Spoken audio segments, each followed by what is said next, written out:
if you expect to achieve your goals, if you expect to reach your potential, if you expect to have your dreams come true, what I'm about to explain to you is mission critical. You must become a master at visualization. Now,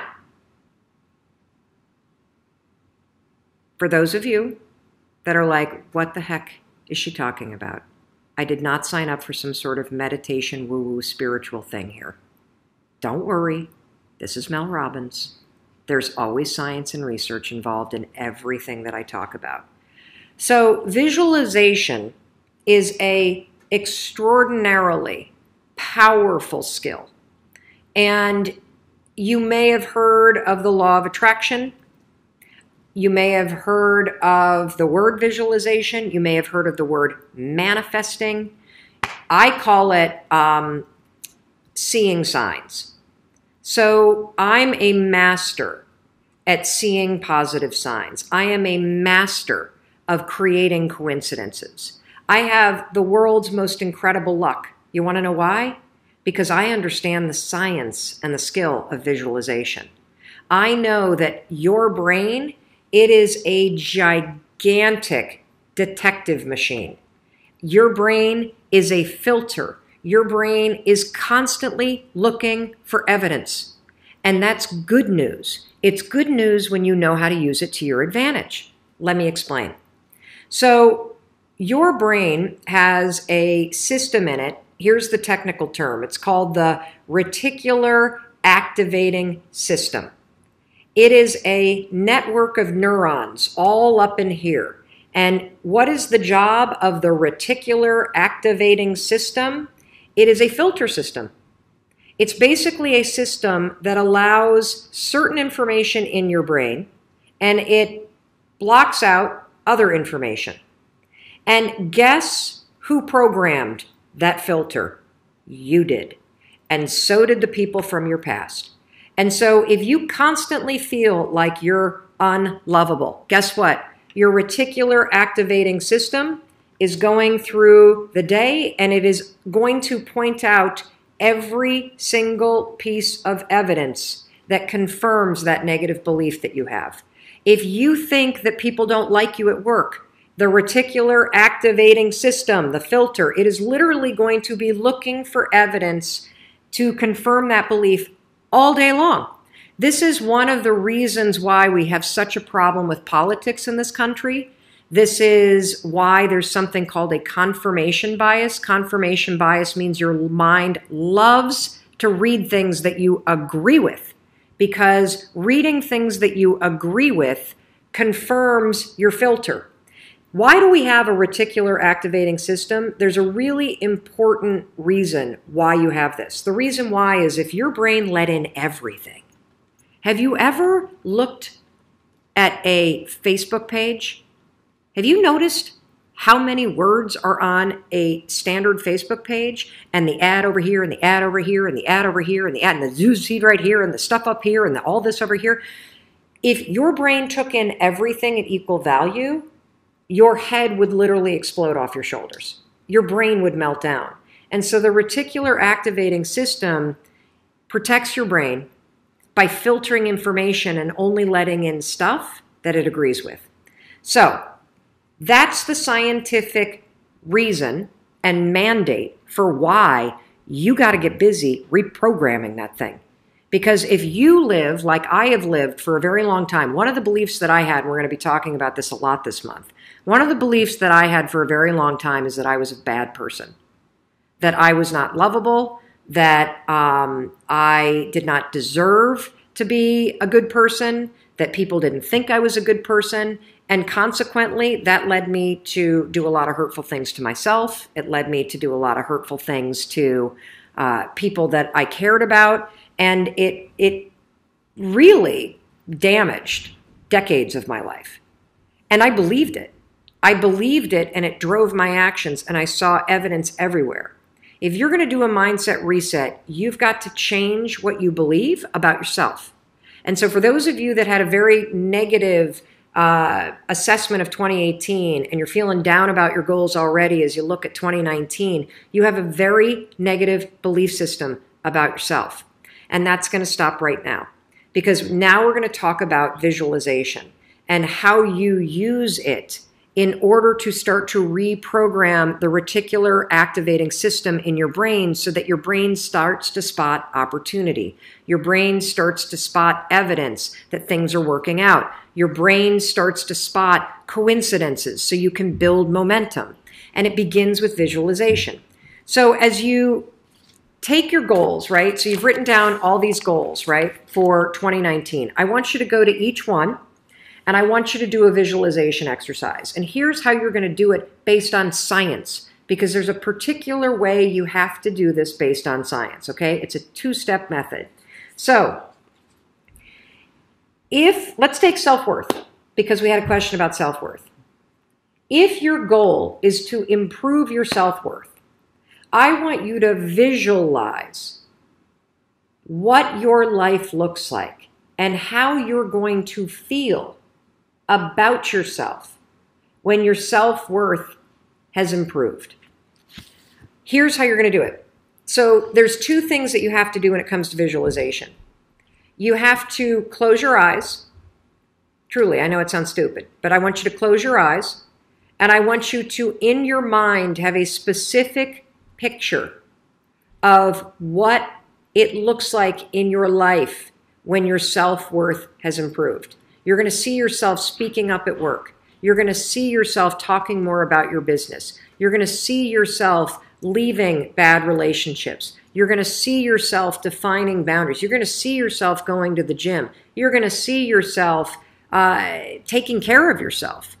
And when you start to visualize the image of that, I want you to consciously, this is step 2, consciously think of the positive emotions that you're going to feel.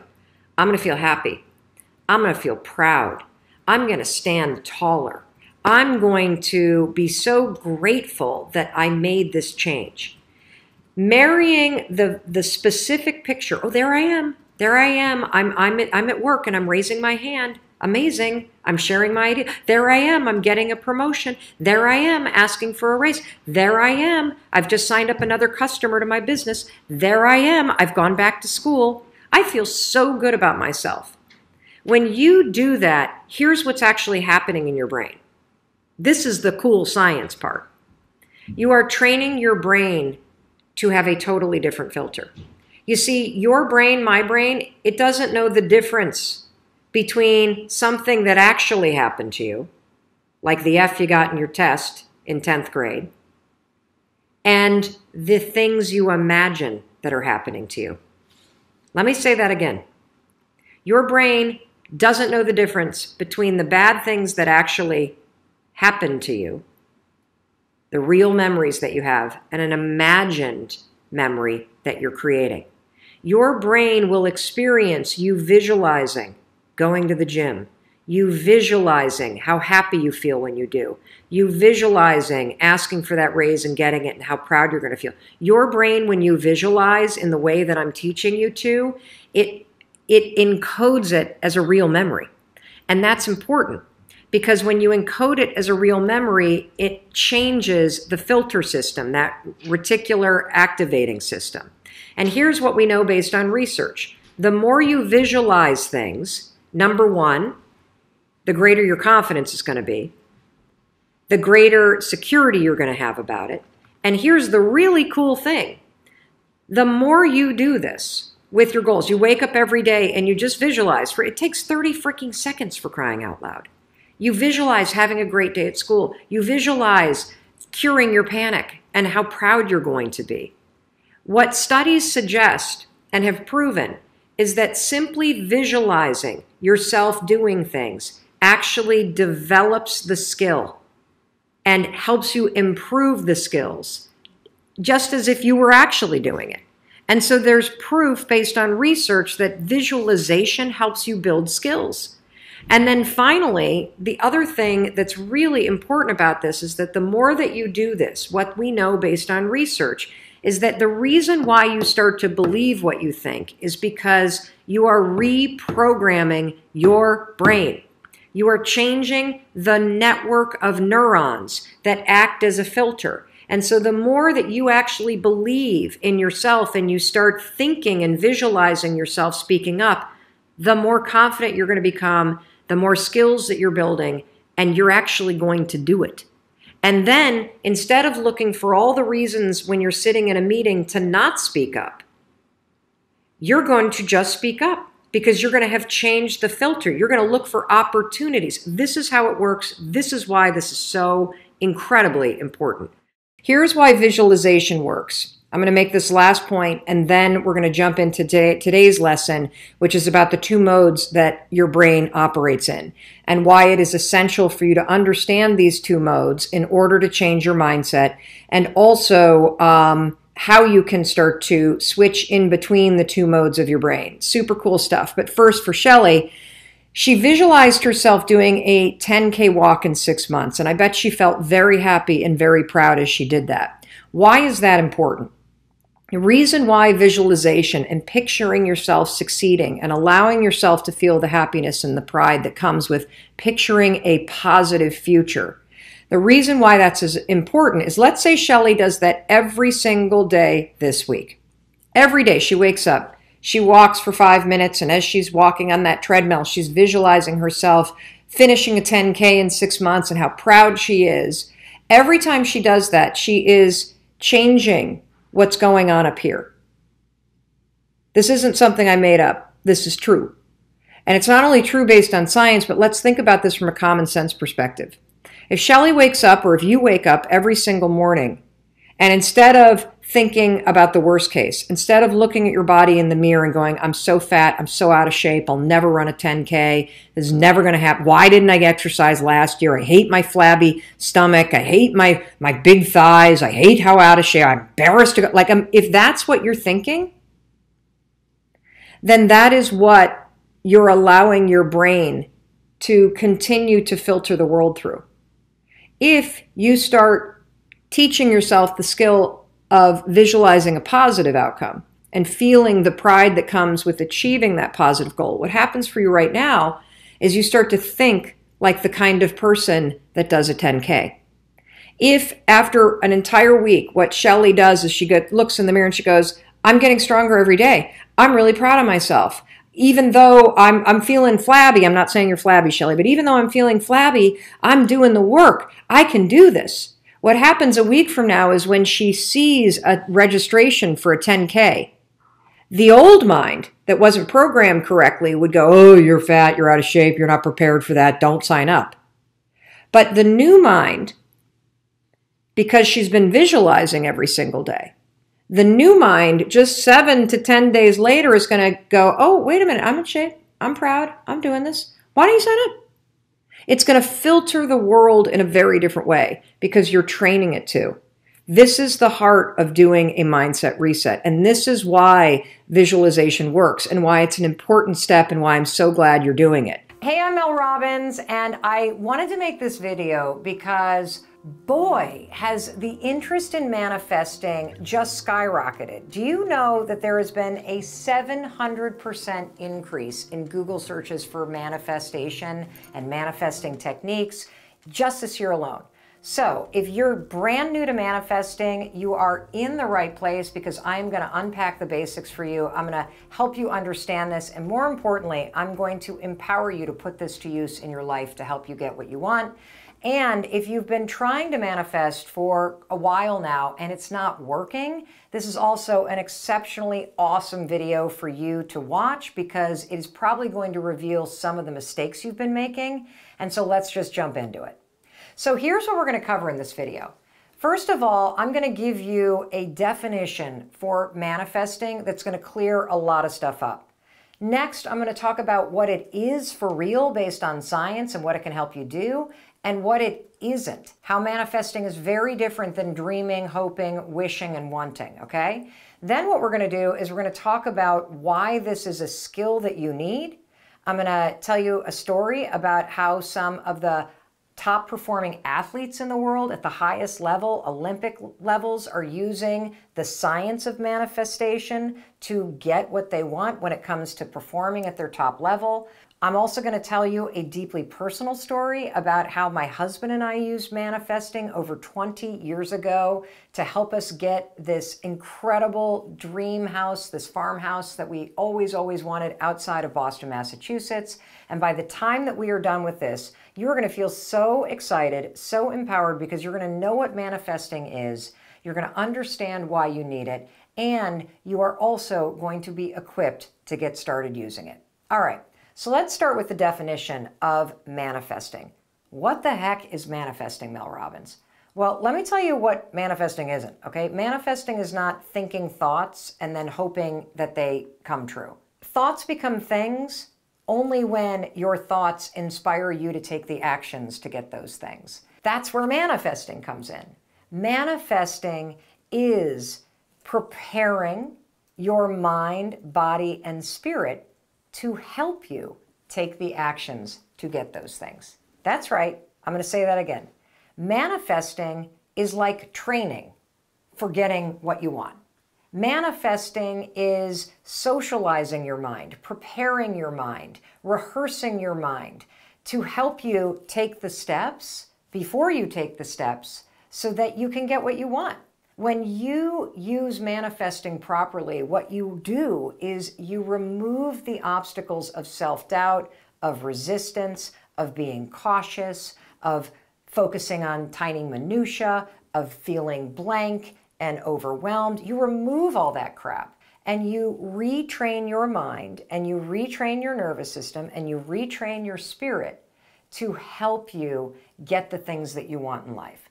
And when you manifest properly, what it does is it inspires you to take the actions that lead you to what you want. Now that sounds like a lot of like, okay, Mel, what does that actually mean? What it means is this. Manifesting is going to help you see, feel, and act your way toward the things that you want.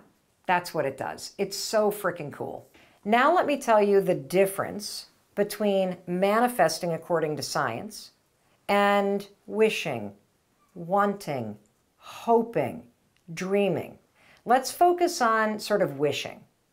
There's a lot of you that are confusing wishing for something with manifesting, okay? They're the opposite ends of the spectrum. And so before I kind of explain the two, let me just give you an example so that we can use the example to compare and to contrast, okay? One big goal and dream that a lot of people have is financial freedom.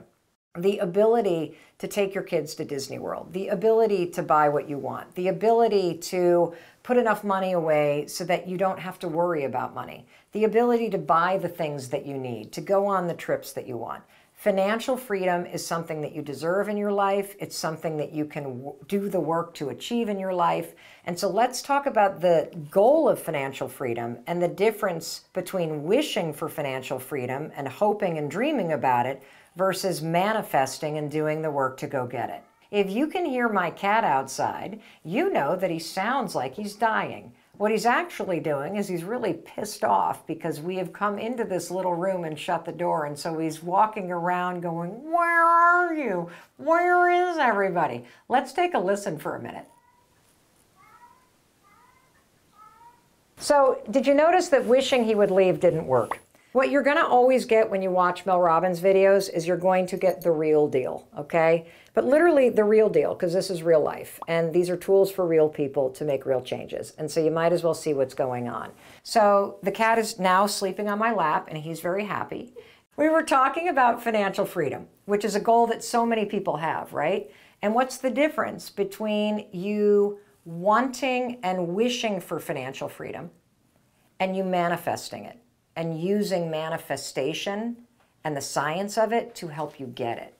The big difference between wishing for something and using manifesting to help you do the work to go get it is that when you wish that you were financially free, have you ever noticed that the second that you wish for something, like, I wish I would win the lottery, you're also present at the same time to the fact that you're lacking money right now.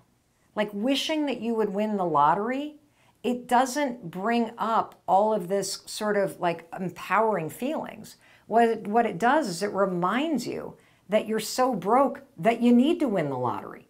And that's very different than manifesting. Manifesting is declaring what you want.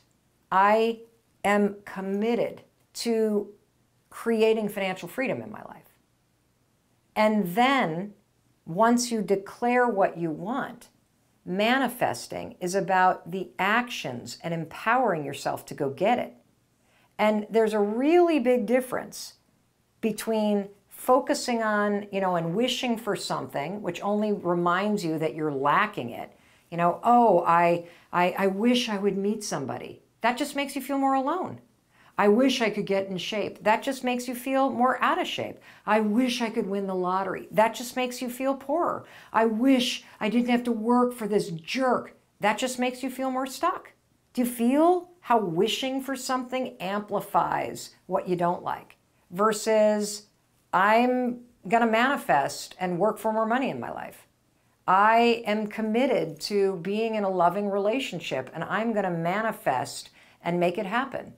I deserve to have a career that I love, and I'm going to use manifesting to help me get it. I want to be in incredible shape. I want to do a handstand in yoga. I want to heal my trauma, and I'm going to use manifesting to help me achieve those things. That's a big difference.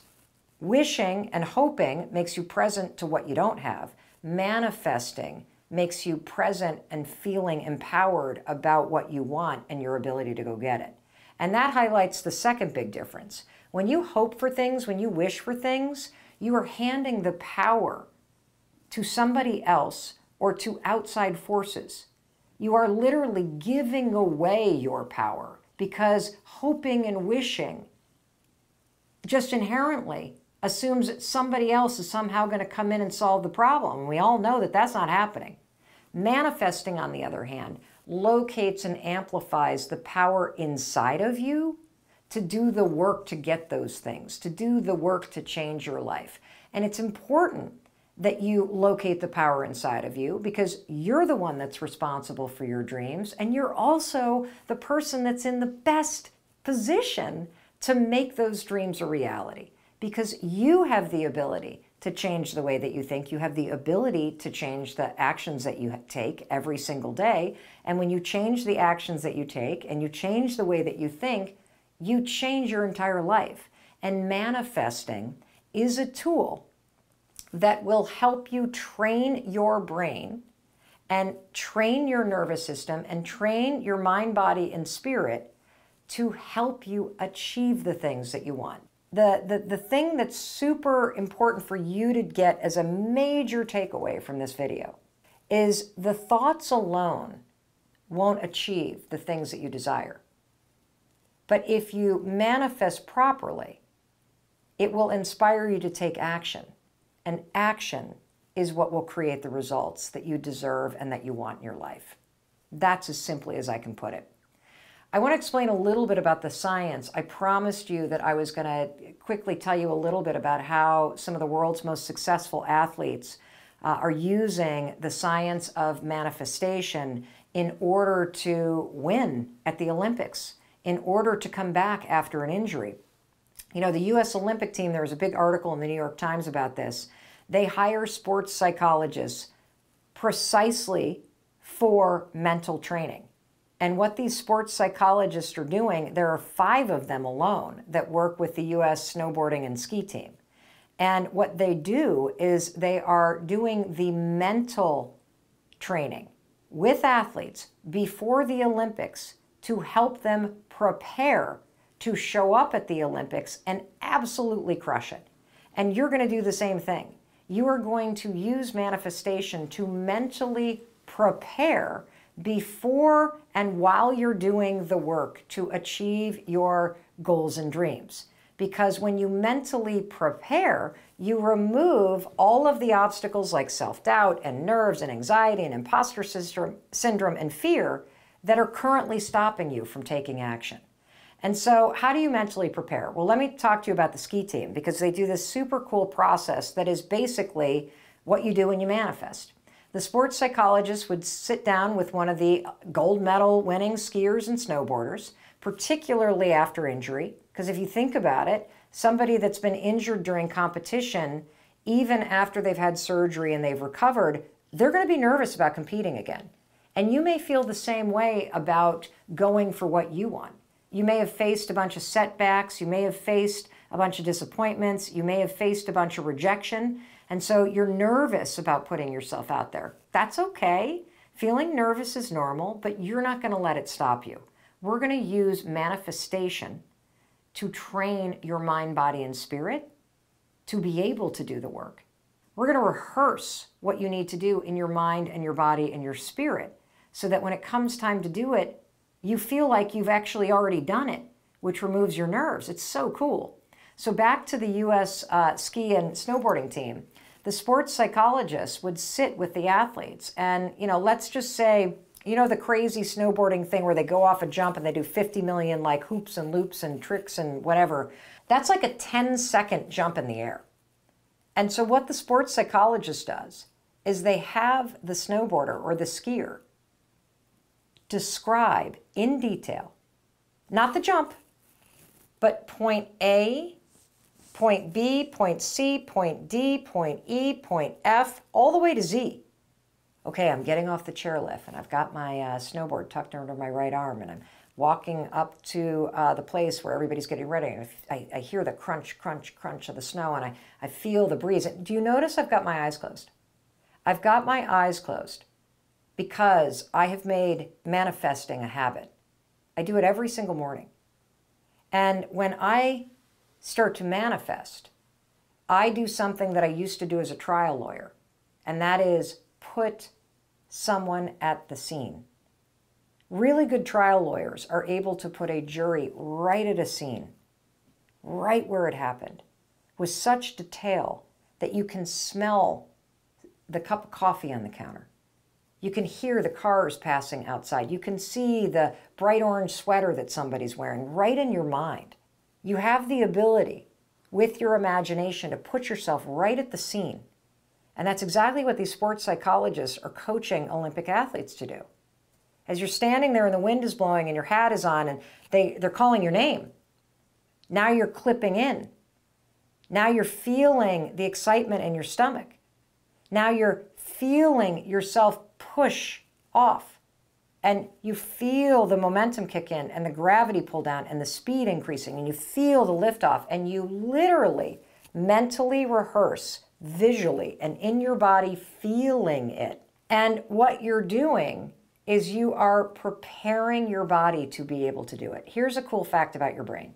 Your brain can't distinguish between real experiences that you've lived and the detailed experiences that you have imagined and felt through manifesting. So we are using your vision. We are using your ability to picture yourself there and feel yourself there as a way to prepare yourself to be there. And as you're seeing yourself doing all the work, I want you to feel this sense of pride and excitement in order to really imprint the step-by-step training in your mind, body, and spirit. All right, well, look, I'm no Olympic athlete, but I am a gold medalist when it comes to the science of manifestation. I used manifesting as a way to help me keep doing the work to find my dream house outside of Boston. This is the story of how I use manifesting to do the work to find a needle in a haystack, which was an antique farmhouse outside of Boston. So, 1997, my husband Chris and I are newlyweds. We moved from New York City to the Boston area. And we have moved from New York to the Boston area because we know that we want to start a family. We know we don't want to be in New York City. We know we want to buy a house and have a yard. And so we rent an apartment in Cambridge, which is, right next door to Boston. And for almost a year, we start looking for a house. Now, we were a really young newlywed couple. We did not have a lot of savings. And Boston It's a really expensive real estate market. And so we looked at houses every single weekend for an entire year. And we either would go to these open houses and we just hated the neighborhood, or we couldn't afford the house, and we were just feeling so discouraged. And it was about this time that I discovered the science of manifesting. And I luckily didn't just learn thoughts become things. I learned the see it, feel it, and you'll believe it form of manifesting that you're learning right now. And here's what I would do. I would, every single day, I knew what I wanted more than anything. I wanted to find an antique farmhouse with a big front porch. I wanted it to be in our budget. I wanted to have some land. I wanted to get a fixer-upper. I just had this like this old house kind of vision in my mind, right? And I would sit there and I would think about Chris and I going to open houses. And I would think about Chris and I seeing house after house. And I would think about Chris getting really discouraged. And I would feel the pressure of going to all these open houses and us not finding anything. And I could feel Chris getting discouraged, and I could feel myself starting to get discouraged. And then I would feel and see myself turning to Chris and saying, Chris, you watch. We are really good people, and we have the kind of luck that something magical is going to happen. We are going to find that needle in the haystack. I just know it. If we just keep going to open houses, if we just keep putting it out there that we're looking for an old farmhouse, a fixer-upper with a big porch on a nice piece of property, we will find it. What this kind of manifesting does, where you see yourself pushing through the resignation, you feel yourself believing, you feel yourself doing the work to find that needle in the haystack, to beat the odds, to have something magical happens, is that you start to believe that it's going to happen. Through manifesting, I literally convinced myself that we would, in fact, find a needle in a haystack, that I didn't even need to worry about all the houses that we couldn't afford that we were seeing. I didn't even need to worry about the number of places that we would look at that were out of our range. I didn't even have to worry about how long it was going to take, because I knew, because I was aligning myself with what I wanted through proper manifestation, that it would happen. I wasn't worried about the timeline. I just assumed that if we kept at it and we kept holding on for that needle in the haystack, amazing old farmhouse, that one day, somehow, magically, the stars would align, we would be in the right place, and we would be rewarded because we had done the work and we had held out hope and we had kept on going.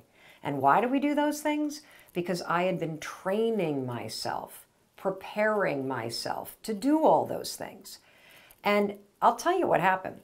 About a year into looking, in one of the nicest towns outside of Boston, Massachusetts, we got word that there was a ransack old farmhouse that may be coming on the market. So we drove out that weekend and we pulled up in front of the house. And I got to tell you, the grass at this house in the front yard was like waist high. Nobody had mowed this lawn in I don't know how many years. It looked like a field, for crying out loud, instead of a front lawn. The paint was all chipped. The house was this like ugly blue color. Most of the windows were broken. The only living beings inside the house were the family of raccoons who had taken up residence inside the chimney. The kitchen was so hideous, there was astroturf, indoor-outdoor grass, as the flooring in this house. Now, if I hadn't been manifesting, if I hadn't been training my mind, body, and spirit to see, feel, and believe that my husband and I would find this needle in a haystack, I would have turned to Chris the second we pulled up in front of this thing and said, "Are you kidding me? This dump? First of all, we won't be able to afford it. Secondly, this dump? What? Have we lost? It's not even on the market. Some developer is going to swoop in here in this neighborhood and pay 3 times what we can afford. There is no way we are going to get this." That's what would have happened if I hadn't been manifesting. Because the biggest obstacle to what you want is always your own self-doubt, your own excuses, your own fears, and your own stories. Because I had been manifesting what it looked like and felt like to align my body and spirit with getting what I want, I stayed open that this could be that needle in the haystack. We got out of the car. We met with the owner. It turns out the house wasn't on the market yet. The family was figuring out what to do because the man who had owned it had just died, incapacitated in a nursing home. None of the adult kids wanted the house. And what did they want for the house more than anything? This dilapidated old farmhouse that they had all grown up in? They wanted a young couple who was starting a family to raise their family in it. Well, the long and the short of it is that ugly old farmhouse with the broken windows and the raccoons inside and the indoor-outdoor grass turf for carpeting in the kitchen was that needle in the haystack. Chris and I bought it from the family before it ever came on the market. And we spent the first 2 years, honest to God, indoor camping inside of it. We didn't even have a kitchen. We had a Coleman 2-burner camping stove. We did most of the renovations ourselves, which meant bringing the knob and tube wiring up to code, slapping on a paint a coat, and bringing everything up to a point where it would be safe. And we have lived in this farmhouse and raised our family in it for the past 24 years. There is no way that I would have even gotten out of the car without having been manifesting for 8 months prior to finding that farmhouse with the big wrap porch on a great piece of property right outside of Boston. It was seeing it, feeling it in my mind, body, and spirit that made my mind believe that it was possible. And when you believe that something is possible, you will do the work and you will stay open to all of the amazing possibilities that come into your life to make it happen. And here we are almost 25 years later, sitting here filming in that very house. So there you have it. I promised you that this would be a video that would be perfect if you were brand new to manifesting, or if you've been manifesting for a while but it hasn't been working.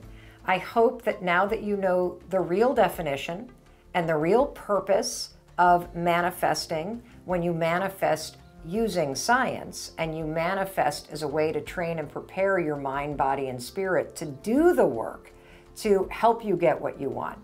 I hope you now feel empowered and inspired to stop wishing and hoping for the things that you want in life, and that you use manifesting to prepare yourself and inspire yourself to go take the action to make them a reality.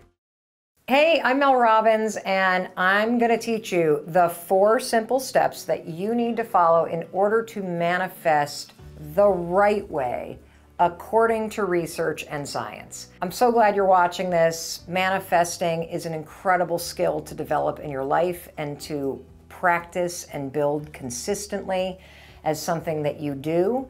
My definition of manifesting is manifesting when you do it following the 4 steps you're about to learn according to research and science. What manifesting does is it trains your mind, your body, your spirit to align with what you want to achieve in life. Manifesting is a way to prepare or socialize your mind and your nervous system and your body to do the work that's necessary to getting what you want. And so the steps that I'm going to walk you through work, they're based in research, and what they're doing is they remove all of the obstacles that would normally stop you from taking action.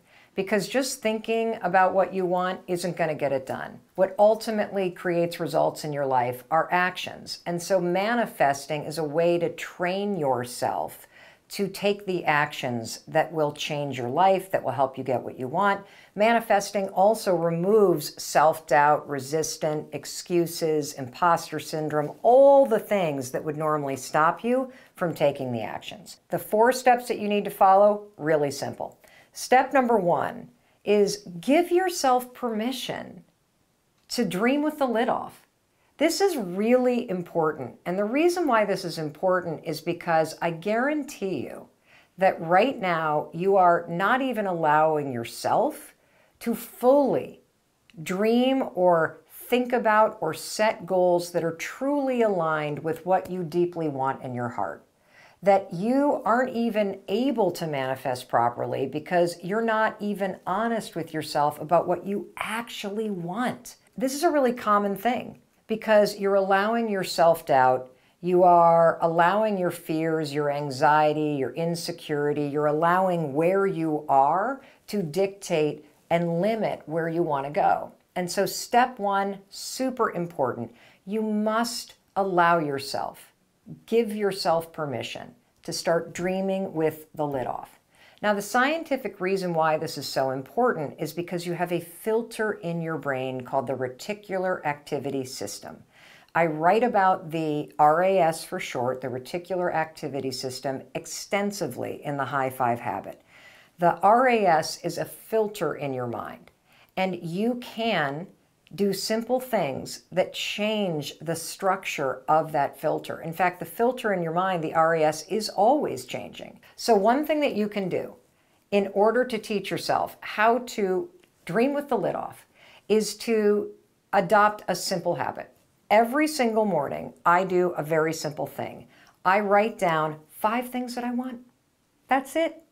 When I start my day, after I get up when the alarm rings, I make my bed, I pull on my exercise clothes, I set an intention, I high-five myself in the mirror, I then go out into the kitchen, I crack open my high-five journal, and then inside the journal there are prompts that walk me through the steps of visualizing. And the first prompt is dream with the lid off. Set your spirit free. Write down 5 things every morning that you want. And this is important because when you get what you want out of your head and you physically put them on a piece of paper, research shows that you're 42% more likely to achieve those goals simply by writing them down. That's pretty cool. Secondly, your mind is paying attention. And when you take deliberate action and you write down what you want, you are signaling to your brain that you deserve to have these things. You are signaling to your brain that you do want those things. You're not just going to think about them. These are things that matter to you. And that helps train your mind to allow you to let the desires flow through you. Because right now, you're not manifesting properly because you're not even allowing yourself to dream with the lid off. So that's step number 1. You're going to start writing down 5 things that you want every single morning as a way to train your mind to let you dream freely. So a couple things about this little practice of writing down 5 things that you want every morning as a way to train your mind to allow you to dream again. First of all, you can write down the same 5 things every day. It's your list, your dreams. You get to do this how you want. The second thing that you could do is you could just write down different things every day. It doesn't matter because really what manifesting is manifesting as a way to train and prepare your mind, body, and spirit to help you. And if your mind is blocking you and your mind won't even allow you to fully want the things that you want, like, for example, maybe you want to be a New York Times bestselling author, but you won't even write that down because you don't think it's possible. If you won't even write it down because your self-doubt is stopping you, you're not dreaming with the lid off. And so this simple exercise, write down, I want to be a New York Times bestselling author. I want a house by the beach. I want to take my family to Disney World. I'd love to meet the love of my life. I'd like to climb Mount Kilimanjaro. I want to open a wine bar. I'd love to get in the best shape of my life. I'd like to do a handstand this year in yoga.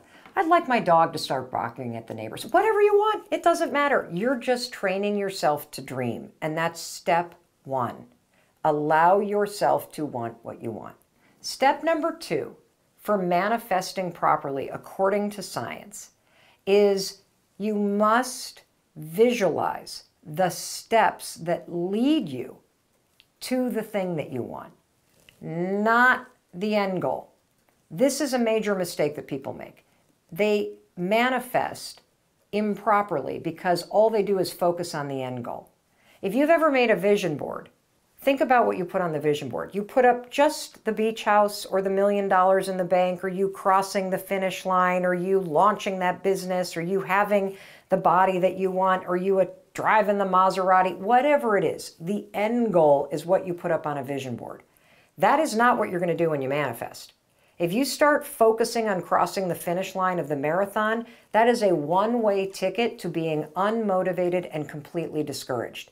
In fact, research shows that if all you do is focus on the thing that you want and you just focus on that vision of you in your bikini body, or you with the love of your life on your arms, or you at the Oscars winning that award or the Grammys, what happens is because you've only focused on the end goal, you start to feel really unmotivated and discouraged because you're nowhere near it.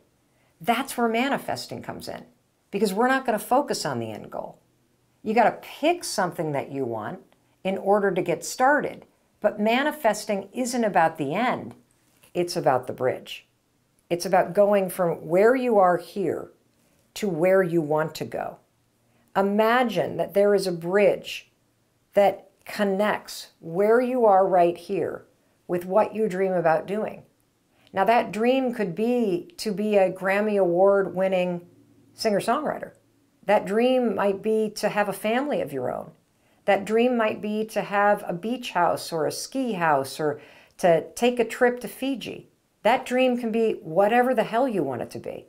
But when it comes to manifesting, once you've given yourself permission to dream with the lid off and really want what you want, to feel the pull of that thing, now we got to talk about the path that connects where you are with where you want to go.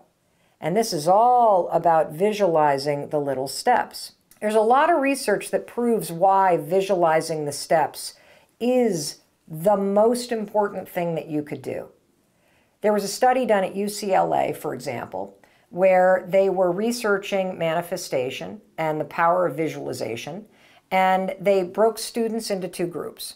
And they had Group A, we're going to call these the vision board group. They had Group A close their eyes, visualize in their mind, and feel in their body themselves taking the test and then walking up to a board where the test's scores were posted and finding their name and seeing an A+. That's what Group A, the vision board group, were told to do, to visualize themselves achieving what they wanted. Group B, we're going to call these the hard workers. These students were coached in this research project to close their eyes and to visualize going back to their dorm room, sitting down at the desk, and studying, and staying up late, and putting in the work, studying and preparing for the tests. Now let me ask you a question. Which group do you think did better on the actual test? Was it Group A, the vision board group, who were taught to visualize and picture themselves walking up to a board and seeing the A+? Or was it Group B, the hard work group, the group that was taught to close their eyes and visualize and seeing themselves doing the work to study for the test? Well, if you answered Group A, you're wrong. If you answered Group B, you got the correct answer. The reason why Group B, the students who visualized studying for the tests, got better test scores, is because when you visualize yourself doing the work, visualizing it leads you to doing the work. And it's only through actions that you will get the result that you want. Preparing your mind and visualizing yourself doing it lowers your resistance and leads to you taking the action. That's why manifesting works. You know, the same is true in sports. There's all kinds of research in sports psychology. In fact, our Olympic athletes for the U.S. Olympic team, they hire sports psychologists to train our top Olympic athletes, particularly after they've been injured, in visualizing themselves competing.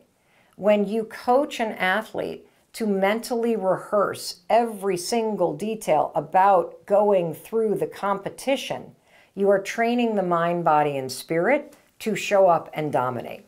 This is particularly true for athletes after they've been injured and they're stepping back into competition. if you've been injured in competition, you're naturally going to feel anxious. You're naturally going to be nervous. Your brain and nervous system circuitry is now programmed with the intensity from that injury, the memory from the injury. So of course it's natural to bring that into your pre-competition feelings about it, right?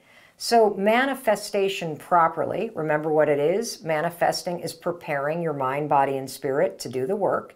It's aligning your mind, body, and spirit with what you want. It removes the obstacles that would normally stop you, which then prepares and motivates you to take the actions to succeed. So in the case of athletes who visualize themselves and see themselves doing all the steps over and over, they're removing the nerves. They're removing all the programming related to the injury.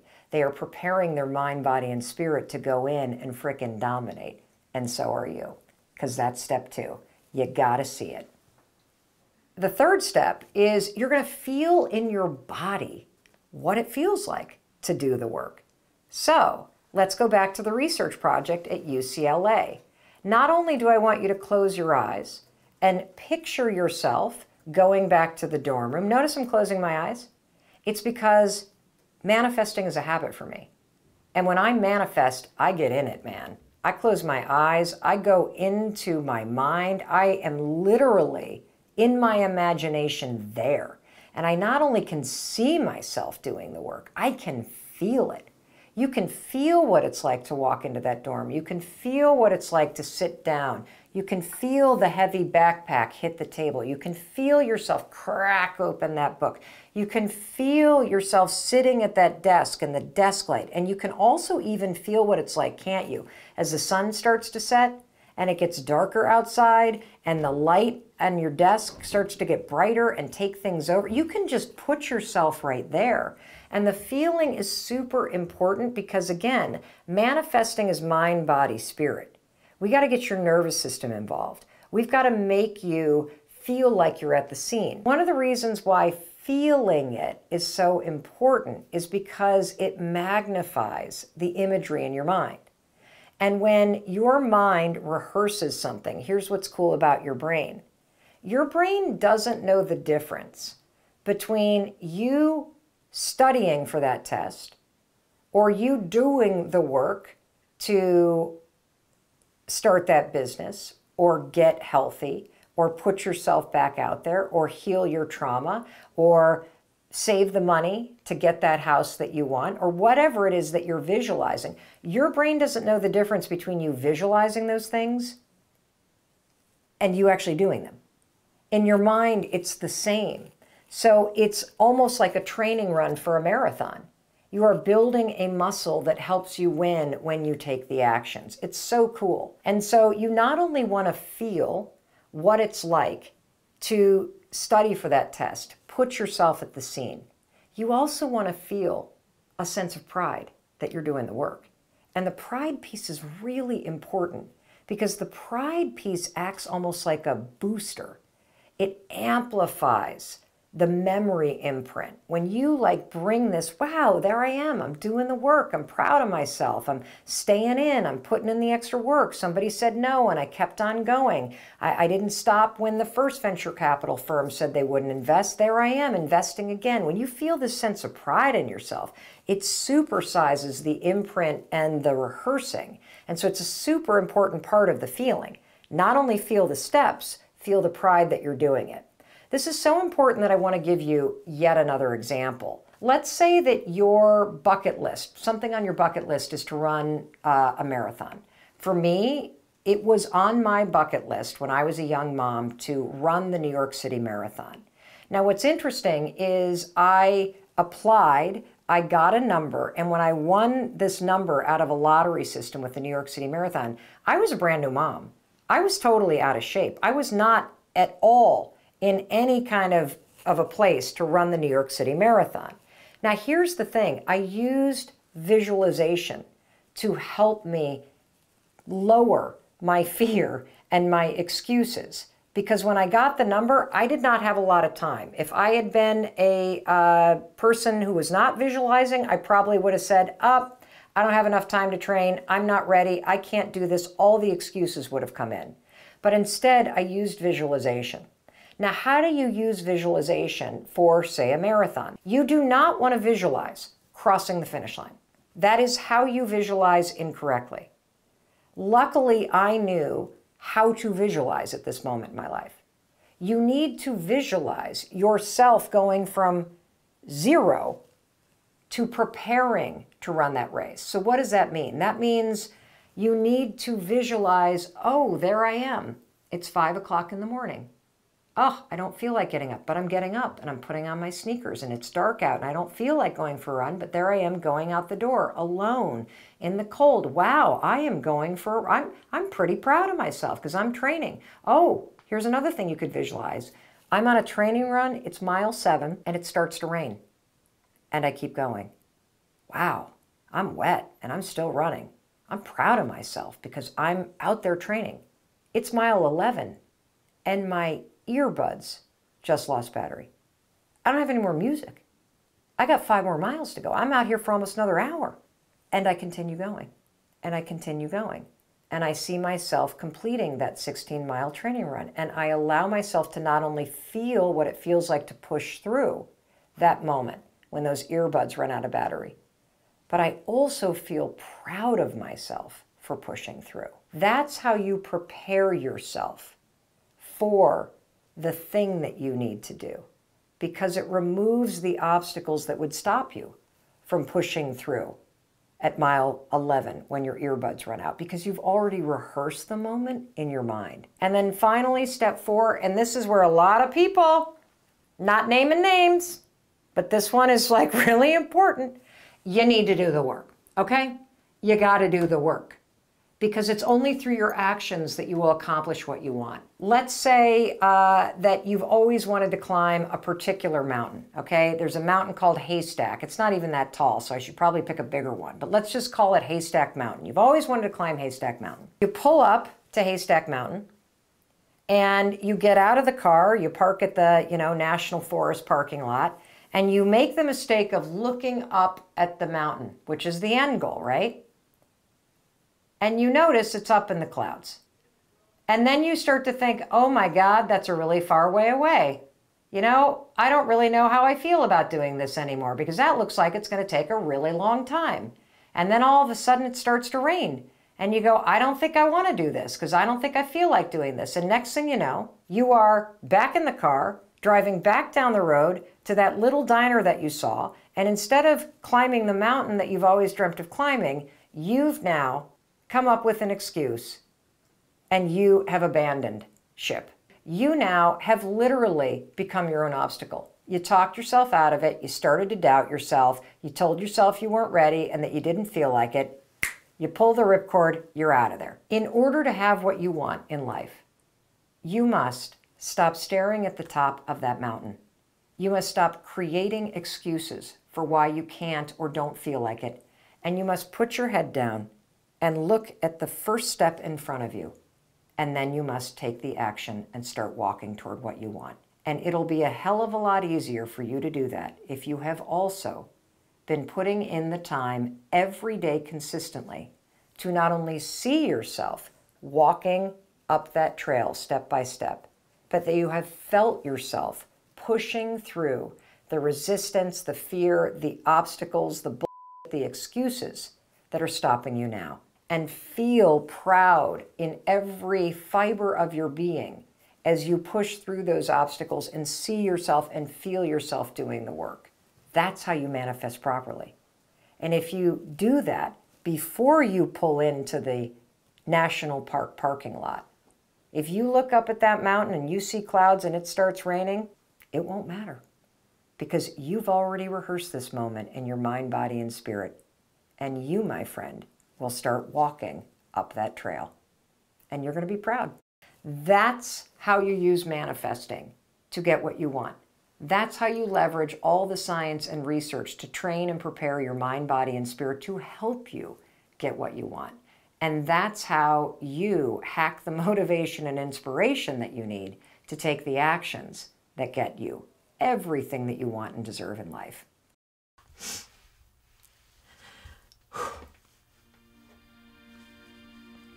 For 11 years, I gave myself permission to believe that I could have what I wanted. I fought off negative thoughts. I never lost my inspiration. I kept my mind open to the possibility. I kept walking down the path toward what I wanted. I believed it, and my mind helped me achieve it. I manifested what I wanted. It was my senior year of college. My parents were in town, and that night we got dressed up and drove to a famous Vermont glassblowing studio called The Mill at Simon Pierce. Now, The Mill has a wonderful restaurant inside, and as we walked into this old building, my mind was fixated on cheddar cheese soup because my roommate had told me I should order it because she said it was unbelievable. Now, when I walked into the restaurant that night, I saw, hanging on a wall, a large landscape painting. It was like the size of a doorway, and it was turned, kind of on its side, and it was this massive painting of a Vermont landscape. There were mountains in the background and a beautiful blue, cloudy sky, and the geese were flying in formation, and a stand of trees going down the center, disappearing toward the mountains, and the wind was blowing. And honest to God, Sean, I'd never had this kind of experience in my life. The sound in the restaurant disappeared. I was no longer standing in that restaurant. I was in that painting. I could smell the grass. I could feel the breeze. I could hear the geese. I literally lost myself in a piece of art. Never had happened to me before. I leaned back. I'm suddenly kind of back in the moment. I'm like, I'm going to own this painting someday. That was what was right there. And I looked at the price and it said like $3,000. I'm like, not today. And I went back and I sat down and that was it. But the painting never left my mind. You see, there's something called the Zygon Art Effect. I always say it wrong, but it's like there's a checklist in your brain that when you have a moment where you're like, this is important, your brain puts it on a checklist. Yeah, there's like a notch. Yes, a notch happens. And now your brain, as part of the filter in the brain, is always going to be kind of scanning the subconscious to let anything into your mind related to that incident. It can be positive, by the way, like with the painting, or this is how trauma happens too. Like you have this high intensity emotional experience that notches something in your brain, and now your brain kicks in to remember. So bottom line is, I always thought about that painting. Years go by. Whenever somebody would say Vermont, I'd think of the painting.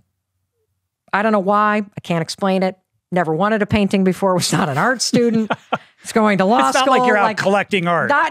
Yes. Yeah. And so I, fast forward the story 10 years, and my Chris and I are engaged, and we're going to go up to Vermont to see the leaves. And immediately I'm like, we got to go to Simon Pierce. I got to show you the painting. As we drove toward Vermont, I could feel that energy moving through my body like electricity traveling through a cord to light up a lamp. The closer we got, the clearer the painting appeared in my mind. Pulling up to the mill, all 5 of my senses were on fire. As we walked in, hanging in the entrance was another painting by the same artist, Gail Shepard. My heart leapt. It's a sign. Oh my God, it's still here. I grabbed Chris's hand and led him through the mill, room by room, frantically looking for my painting. It was gone.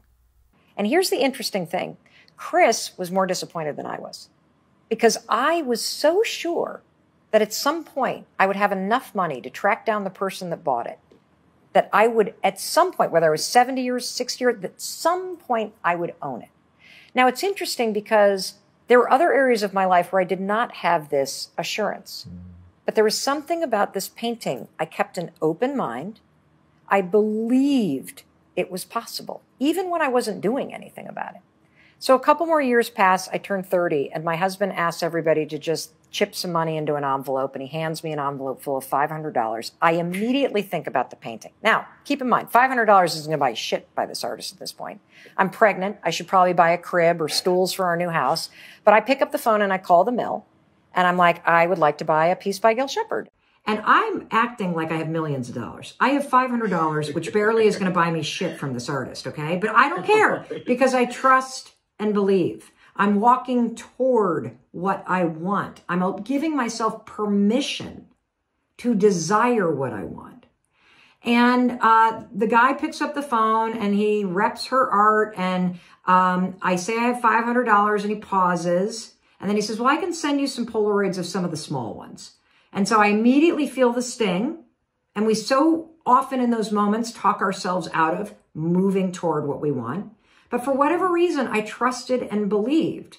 And so I said, great, send me the small ones. And by the way, there was this one piece, and I describe it in great detail. And then the guy goes, well, that was before my time, but I bet Gail will remember. And I'm like, Gail? You know Gail? And he's like, of course I know Gail. She lives down the street. Here's her number.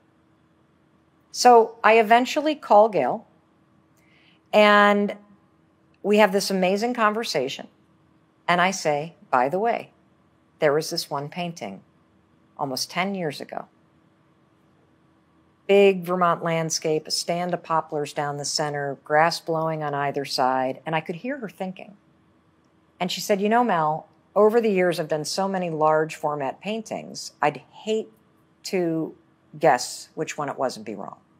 How about this? Why don't we meet at the mill?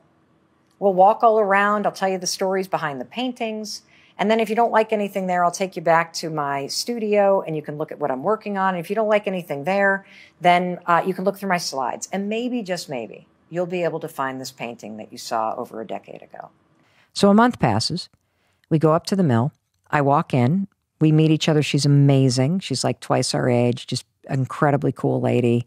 She's walking around. As we're walking around looking at these paintings, Rich, I'm like 8 months pregnant. I'm realizing these are 10 times the amount of money that I have. Mm-hmm. I can't afford this. Like, I don't have this kind of money. And I'm getting like more and more into that imposter syndrome. What am I doing mode? Oh my God, I'm so embarrassed. I'm meeting somebody I idolize. I don't deserve to be here. Right. Wasting her time because she thinks she's going to get a payday out of this. Correct. Eventually, we sat down for lunch in that same restaurant where I'd first seen the painting in 1989, and yep, I ordered the cheddar cheese soup. After we ordered, Gail looked at me and said a sentence I'll never forget.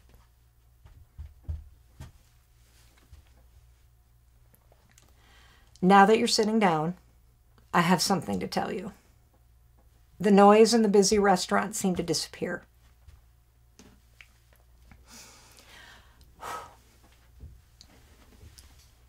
She said, I've never experienced anything like what I'm about to tell you. When you called me and described the painting to me on the phone, I pretended I didn't know what you were talking about, Mel. I knew exactly what painting you meant. Her husband interrupted. You should have seen her when she hung up the phone with you. She looked like she had seen a ghost. Gail nodded and then said, there have only been 2 times in my entire career as an artist that I've done 2 versions of the same scene at the same time. Your painting is one of a pair.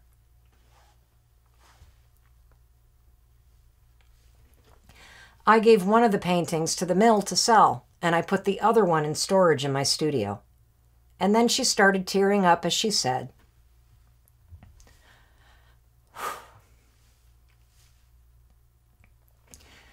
the sister painting to the one that you saw in this restaurant all those years ago is still in my studio a few miles from here. I've never taken it out of storage. It's just been sitting there all these years. That's why I froze the moment you started describing your painting on the phone. You were describing the painting that was in storage.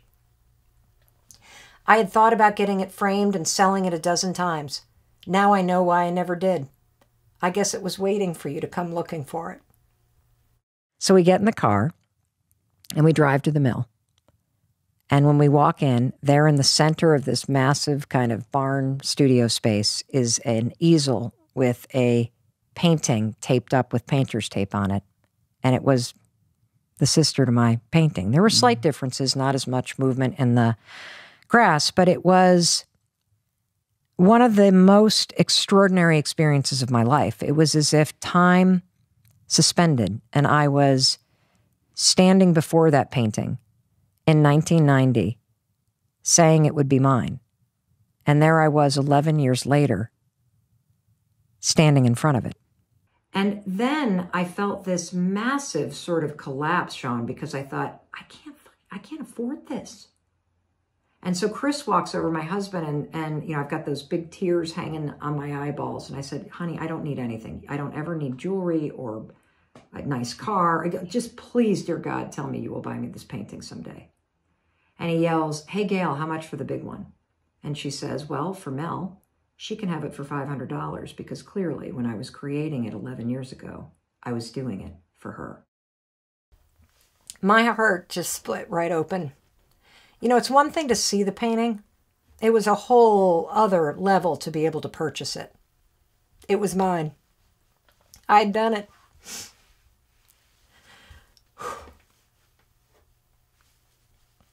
For 11 years, I gave myself permission to believe that I could have what I wanted. I fought off negative thoughts. I never lost my inspiration. I kept my mind open to the possibility. I kept walking down the path toward what I wanted. I believed it, and my mind helped me achieve it. I manifested what I wanted, and I high-fived myself forward every step of the way. And it now hangs in my kitchen, and it's on the author photo of the book, and it is a reminder that your mind is designed to help you get what you want. You just have to be willing to believe it's possible. Is it normal to not be able to visualize? I think that everything is normal. Truly. Because there's no right way to do life, okay? If you're having a difficult time visualizing a positive future, you're not alone, and there's nothing wrong with you, okay? There's just some work to do, and it's work that you're capable of doing. One thing that you could do if you sit and you think about your dreams, and then you go and you close your eyes and you try to visualize yourself walking into that house that you've always dreamt of, or being in the relationship you've always dreamt of, or looking at your bank account and seeing the savings you've always dreamt of, and you just can't see it, okay, no problem. You've got some default settings that have really settled in. We can still reprogram and reset your mindset, okay? We can still teach you to be deliberate. It's gonna take time, just like everything, but we're gonna do it in micro steps. One thing that we could try is, let's try the power of objectivity, Lindsay. What I want you to do, if you can't visualize something positive for yourself, pick somebody that you love and visualize the thing that you want for yourself for them. So visualize your mom in that scenario. Visualize your friend in that scenario. Visualize one of your kids in that scenario. Visualize me in that scenario. And so when you see me walking into your dream house, or walking into that job and quitting it, and walking into that new yoga space because you're building your own studio, and you visualize me and you start to feel happy for me, then I want you to visualize me turning and going, Lindsay, you're next. You're doing this too, and you're doing it with me. Use me as the foil to get you to start to train yourself to visualize positive things, and allow me to coach you in your vision and say, you're coming with me.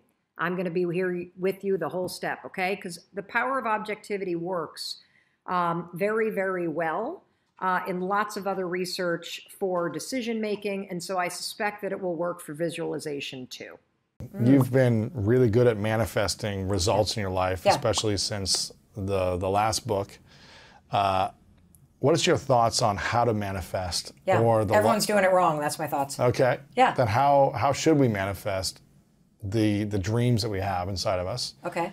And what's your thoughts about the law of attraction, on how to apply it the right way? Or yeah, I think the law of attraction and manifesting are the same thing. Mm-hmm. So law of attraction, for everybody who has not read The Secret, is simply your thoughts become things. Mm-hmm. And it's true. We've talked all about how when you have a negative self-talk, it tends to draw more of that to you. I think about it like lint in a dryer. Once negative stuff starts collecting, it collects a lot more.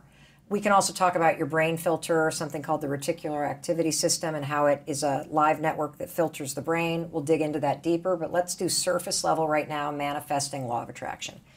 So here's what everybody gets wrong about manifesting. Everybody, at least kind of in the mass market, what you're trained to think about when you think about manifesting is vision boards. Mm-hmm. And when you hear the word vision boards, you think about the big stuff. Should you have big dreams? Of course you should. Should you dream of building a mansion on the ocean if that's your thing? Yes. Should you dream of the log cabin? Yes. If you want a Lamborghini or the new Ford Bronco, should you put, yeah, yes, yes, yes. If you want the family, if you want the body, should you think about, yeah, absolutely. Here's where everybody goes wrong. You dream about the end. You make this gorgeous collage of all this stuff that has nothing to do with your current life. That literally, as you're sitting in your studio apartment with the cat box that hasn't been changed in 2 weeks. No food in the fridge. No food in the fridge. And you're looking for a job and you're staring at a mansion going, someday, it's going to make you feel like a loser. Yeah. Because the gap between where you are and where you want to go, it seems insurmountable. And so what happens, based on the research, is when you only visualize the end game, Lewis, it's demotivating. At first, it's really fun to like have a bottle of wine and make your like collage. I'm gonna visualize. I'm gonna slap this up. There's my vision board. This is fabulous. Law of attraction, baby. Come on. I'm gonna think about it. It's gonna come to me. Okay, I've been doing this for 2 days. I'm still in this apartment with the cat box that needs to be changed. The way to visualize properly is to visualize the bridge between where you are and where you need to go. The bridge. Yes, and particularly the horrible stuff. So let's use your example of the marathon. The vision board would be Lewis crossing. With the arms up at the metal. The arms up at the Yes. metal. The Exactly. high fives. Yeah, High fives. I did it. Yes, I did it. Exactly. That will not help you. Because when you hit mile 13 on the actual race and it is sleeting rain. You're saying, why am I doing this? Yes, and it feels nothing like that thing on your vision board. You're going to start a negative dialogue. I can't do this. My knees hurt. This is not what I thought it was going to be. I'm not ready for this. I didn't train for this. I'm running New York. I trained in LA. Are you running in New York? LA. Okay, good. Well, then at least you trained in the right weather. Yeah. So on and on and on, and you are going to tank yourself. What you do by visualizing the bridge is you train your nervous system and your mind to do the hard work. So you should visualize not crossing the finish line, but what is it like to be at mile 12 when your batteries run out on your earbuds? Yeah. No, I'm serious. Yeah. And you keep going. What's it like when your shoelace breaks and now your heel is lifting and you're starting to get a blood blister at mile 17? What's it feel like when you wake up and it is pouring rain and you visualize yourself running anyway? That way, when you visualize the work, you are preparing your body for it so you're not resistant to it when it comes. Yeah. Isn't that cool? I think it's great. It's a story that I had George St. Pierre, who's one of the greatest UFC fighters of all time. He said that he always puts himself in the most uncomfortable situations in practice leading up to the fight. The hardest situations to get himself out of. When his arms are behind his back and he's face against the mat and in between the fence and he's just getting punched in the face. He's like, how do I get out of this? Right. He's like, visualize that and seeing how can I get through this? Yeah, exactly. When it seems like I just want to tap out. Yes. And instead of tapping out, what's the process for figuring out how to get through it? Yeah. To then raise my hand at the end victorious. Totally. And so you are literally building up almost like this resilience and this muscle inside of you to do the work to get the thing. So yeah, create the vision board, but make sure in addition to crossing the finish line, you have somebody running in the rain. Right. You have somebody you have an alarm clock that says 5:13. You have, these images that show the stuff that you don't want to do. So like for people who want to launch a business, for example, like a lot of people that I'm sure follow both of us are dying to launch a business or interested in being an influencer, social media, or making money online. And what you visualize are the checks, or you visualize the money you're going to make, or you visualize how cool it's going to be when you're a lifestyle entrepreneur, whatever the hell it is. Don't do that. Visualize working a day job and telling your friends that you're not going to go out tonight because you're working on something. Yeah. Visualize making cold calls and being told no. Visualize not going to that party because you're staying in on a Saturday and not going to the barbecue because you're putting in the work. Yeah. Visualize sitting at a seminar and learning from other people. Visualize watching YouTube videos. Visualize your first ever course failing miserably. Right. Like literally that's the sort of thing that you want to visualize yourself doing and pushing through. because that's going to help you do the work. Yeah. Isn't that cool? I think that's great. Yeah, visualizing. So in order to manifest what you want, don't just visualize the good things happening, visualize the bridge, all the things it's going to take to get yes, there. and the hard parts of the bridge, because then you're ready for it. Then you're like, I didn't expect this to be this hard. I mean, it's still going to be hard, right? But you're less likely to quit. Yes. The Dallas Uber driver. Oh. So as somebody who has gotten into countless Ubers, and some small percentage of them know who I am, and then of course they start asking questions. Talk to me about chasing your dreams and this quote that you have that an aha moment does not necessarily lead to an aha life. Yeah, the Uber driver in Dallas that's in this book. I get choked up when I think about him. An aha moment. Why choked up? I get choked up because what happens for me every single day is, and you hear from people every single day, you've got millions and millions of people that are inspired by, empowered by, impacted by your content. There are people out there that use your work as a lifeline, and it is humbling. And what I am really present to in the work that I'm putting out, in the stuff that I'm sharing, whether it's my failures or the things that I'm using that are helping me in my own struggles, is just how much people are holding themselves back and how much pain people feel. Because most folks know what they dream about and what they want. And yet they're spending all of their time and energy arguing against what they want. And so you can have all these epiphanies. I hope that when somebody listens to our conversation and watches this, that they have a massive aha moment. But it's not going to mean fucking shit if you don't take action and do something about it. The aha moment is the door that opens. But your new life does not begin unless you fucking step through the door. And most people, and that's what was so kind of, you know, the simple idea of high-fiving yourself, of encouraging yourself, of supporting yourself. Most people, when you have an aha moment and the door to your new life opens up, instead of going, I got this, let's go, and high-fiving yourself to step forward, most of us go, I don't know if I'm worth it. I don't know if right now is the right time to do this. I don't think I'm good enough. I've failed so many times, I can't go through that door. And that's the problem I want to attack right now. That there is somewhere in your life that you know what you want. You can feel it pulling you. And you are actively arguing against it. You're bringing yourself down. You're beating yourself out. Like, people will cheer for you and me. They won't cheer for themselves. I'm the same way. And so this Uber driver, the story that you're talking about, I get into the car and we start driving, and I'm on the phone as we're driving, and I'm having a conversation with somebody about this daytime talk show that I launched, which was a dream with Sony Pictures Television, and then was promptly fired after season 1. It was a huge fucking failure because we didn't make it to season 2. Huge failure in real world terms. Right. Massive success when it comes to the timeline of my life. And so I'm talking to this person about the talk show. I hang up the phone and this Uber driver comes alive. He's like, oh my gosh, I can't believe you're in my cab.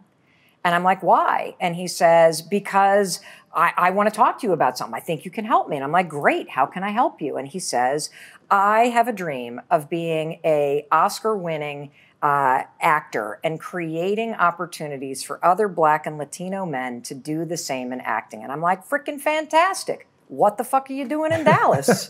Right? You know, the guy's 25. And so I go, you know, the game is in New York and LA. I mean, sure, you can act, you can write stuff, you can be here in Dallas, but why are you not in LA? Why are you not in New York? And he's like, you're right, you're right, you're right.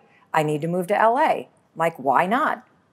And he says, I have $700 in my bank account. And I'm like, that's freaking fantastic. You have $700 in a car? Dude, drop me off and get driving. What are you waiting for? And so we have this whole conversation, and I write about it in this book, where I am actively arguing for his dream, and he is actively arguing against his dream.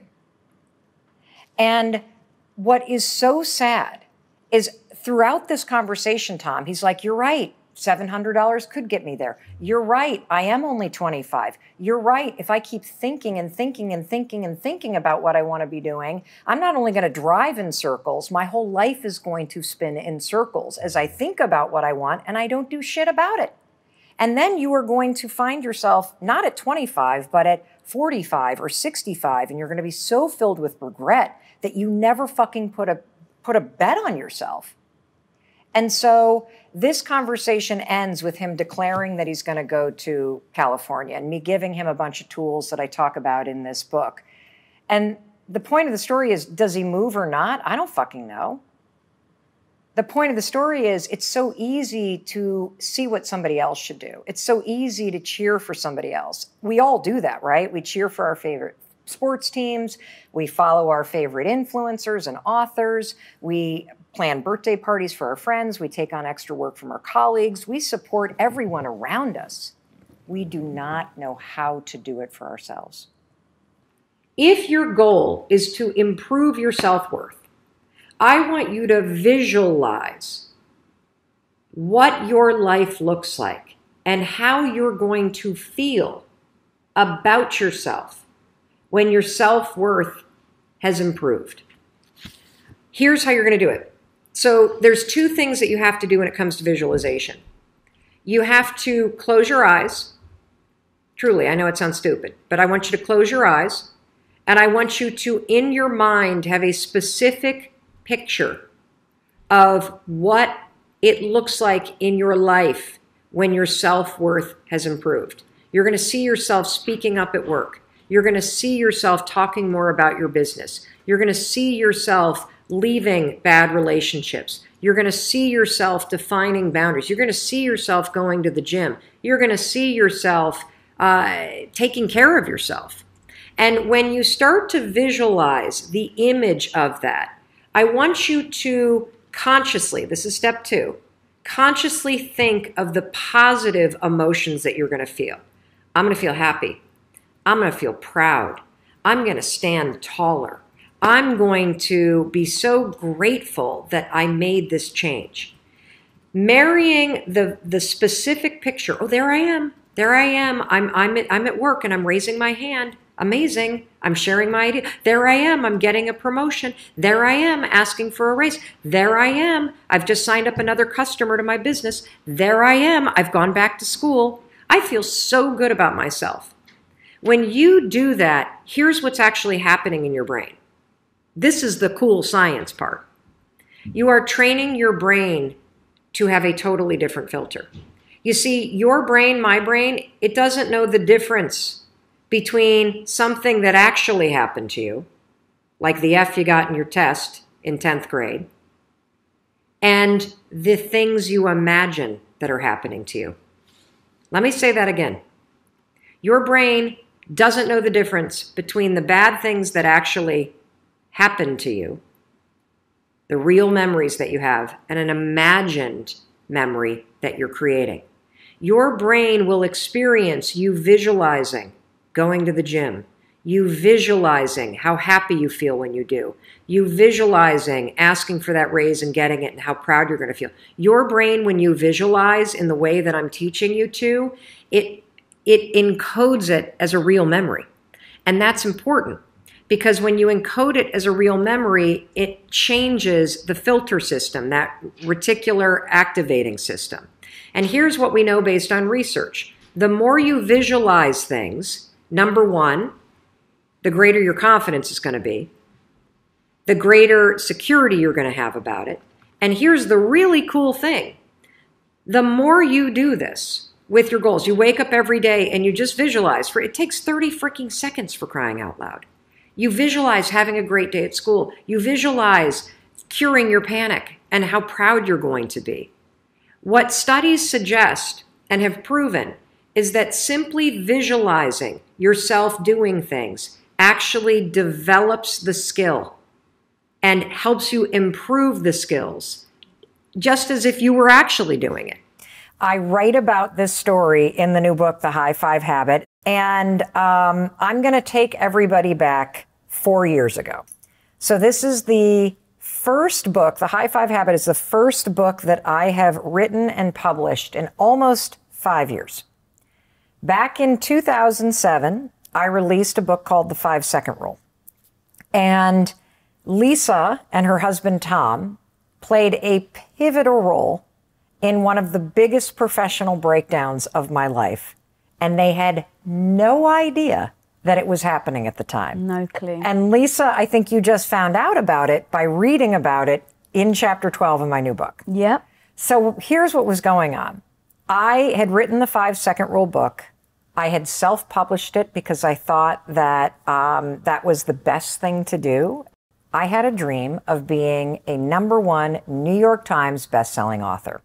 And I put it up on my vision board, and I dreamed about it, and I thought about it, and I studied all the authors that we all admire, and I did my best to do all the things that you are supposed to do in order to sell enough books to grace the New York Times bestseller list, right? So I email my newsletter list, and I am doing speeches all over the place, and I'm pre-selling books as best I can in the back of a room with my pad of paper, taking people's, like literally for months, I did everything I could. And when the book came out,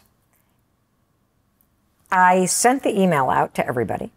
And folks on my email list and everybody I'm related to immediately went to Amazon to buy the book. And here's what happened. Within an hour or two, the book was listed as out of stock.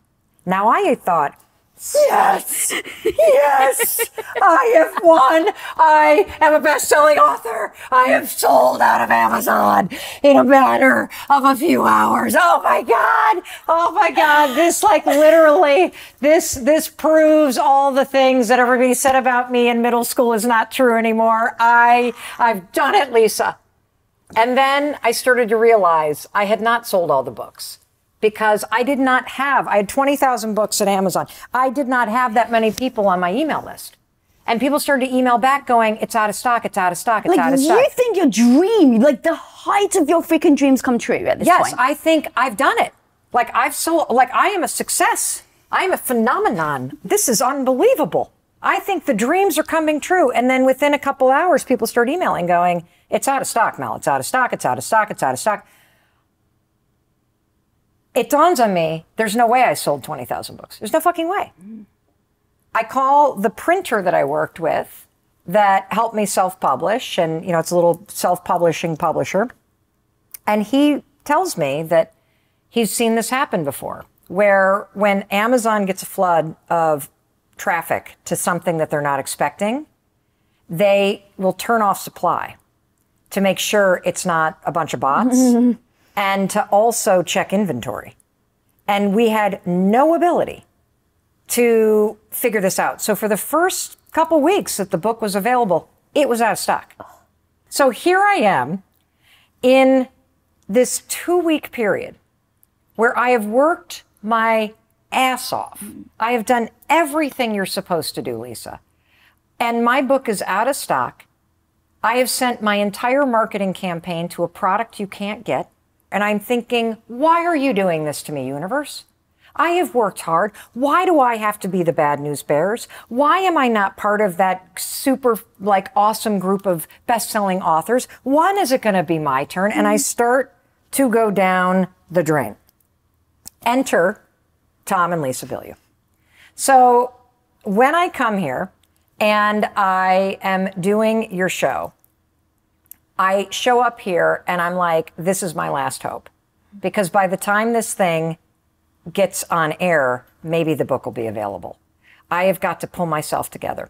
So I walk in here and I was just, I didn't know you yet because I only knew impact theory. I'd only seen it. I knew this was a big deal. I knew that being on Tom's show could really like change things for me. And I walk in here and I feel like a complete failure. You are lovely and delightful. And I immediately start feeling like I don't freaking belong here. I mean, they just had this best-selling author and that best-selling author and this famous person was just here. What am I doing here? I am a self-published author with a book that's out of stock. I'm failing. I hope that they don't know, because this is terrible. Like, he is going to figure out before I enter the set that I don't belong here. You think imposter syndrome galore? Oh, completely. So I'm upstairs in the bathroom and I am having a case, no kidding, of stress diarrhea. Like, I have got to empty the bowels because I am so sure that I'm about to be called out for the fraud that I am, that the book is not successful, that Tom's made a mistake. I look at the mirror, my cheeks are as red as a baboon's ass. I am sweating profusely. I've got pit stains on my red shirt. And then there's a knock on the door. We're ready for you, Mel. I splash water on my face. I literally am like, 5, 4, 3, 2, 1, like, pull your shit together, Mel, get the fuck out there. And I open up the door and I go. I was like, oh my God, Mel freaking Robbins. This woman is amazing. This woman is so freaking badass. Oh my God, she's got confidence to wear funky shoes. Oh my God, this woman is like, I'm in awe. And so I'm like, do I have the right to talk to her? Oh, I'm for like, God's But sakes. I'm like, can I ask her how the book is going? Like, I'm all tense. I'm all nervous. I'm okay. Okay, is the team right? Like, are we impressing her? Does she have her right coffee? Like, I'm in my own freaking head. And it's so funny. Again, why I want to bring this up is how different our perspectives were. I was in fucking awe of you, girl. And I still am. But I was like, you're on a pedestal and you get on set and you sit down. And the first question, you're like, motivation is garbage. And I was like, this woman is the most confident, strong woman I've ever met in my life. Well, because, that's what fell out of my mouth, because I was basically having a panic attack in your bathroom. So motivation is garbage. I wasn't feeling motivated when I walked on that set. I was feeling scared. And one of the things that you believe, that I believe too, is that your feelings are going to rise and they're going to fall. And feeling nervous and feeling scared and feeling on edge and imposter syndrome, it's all normal stuff. You got to develop the ability to feel all that stuff, have your cheeks be as red as a baboon's butt, and walk out there and do it anyway.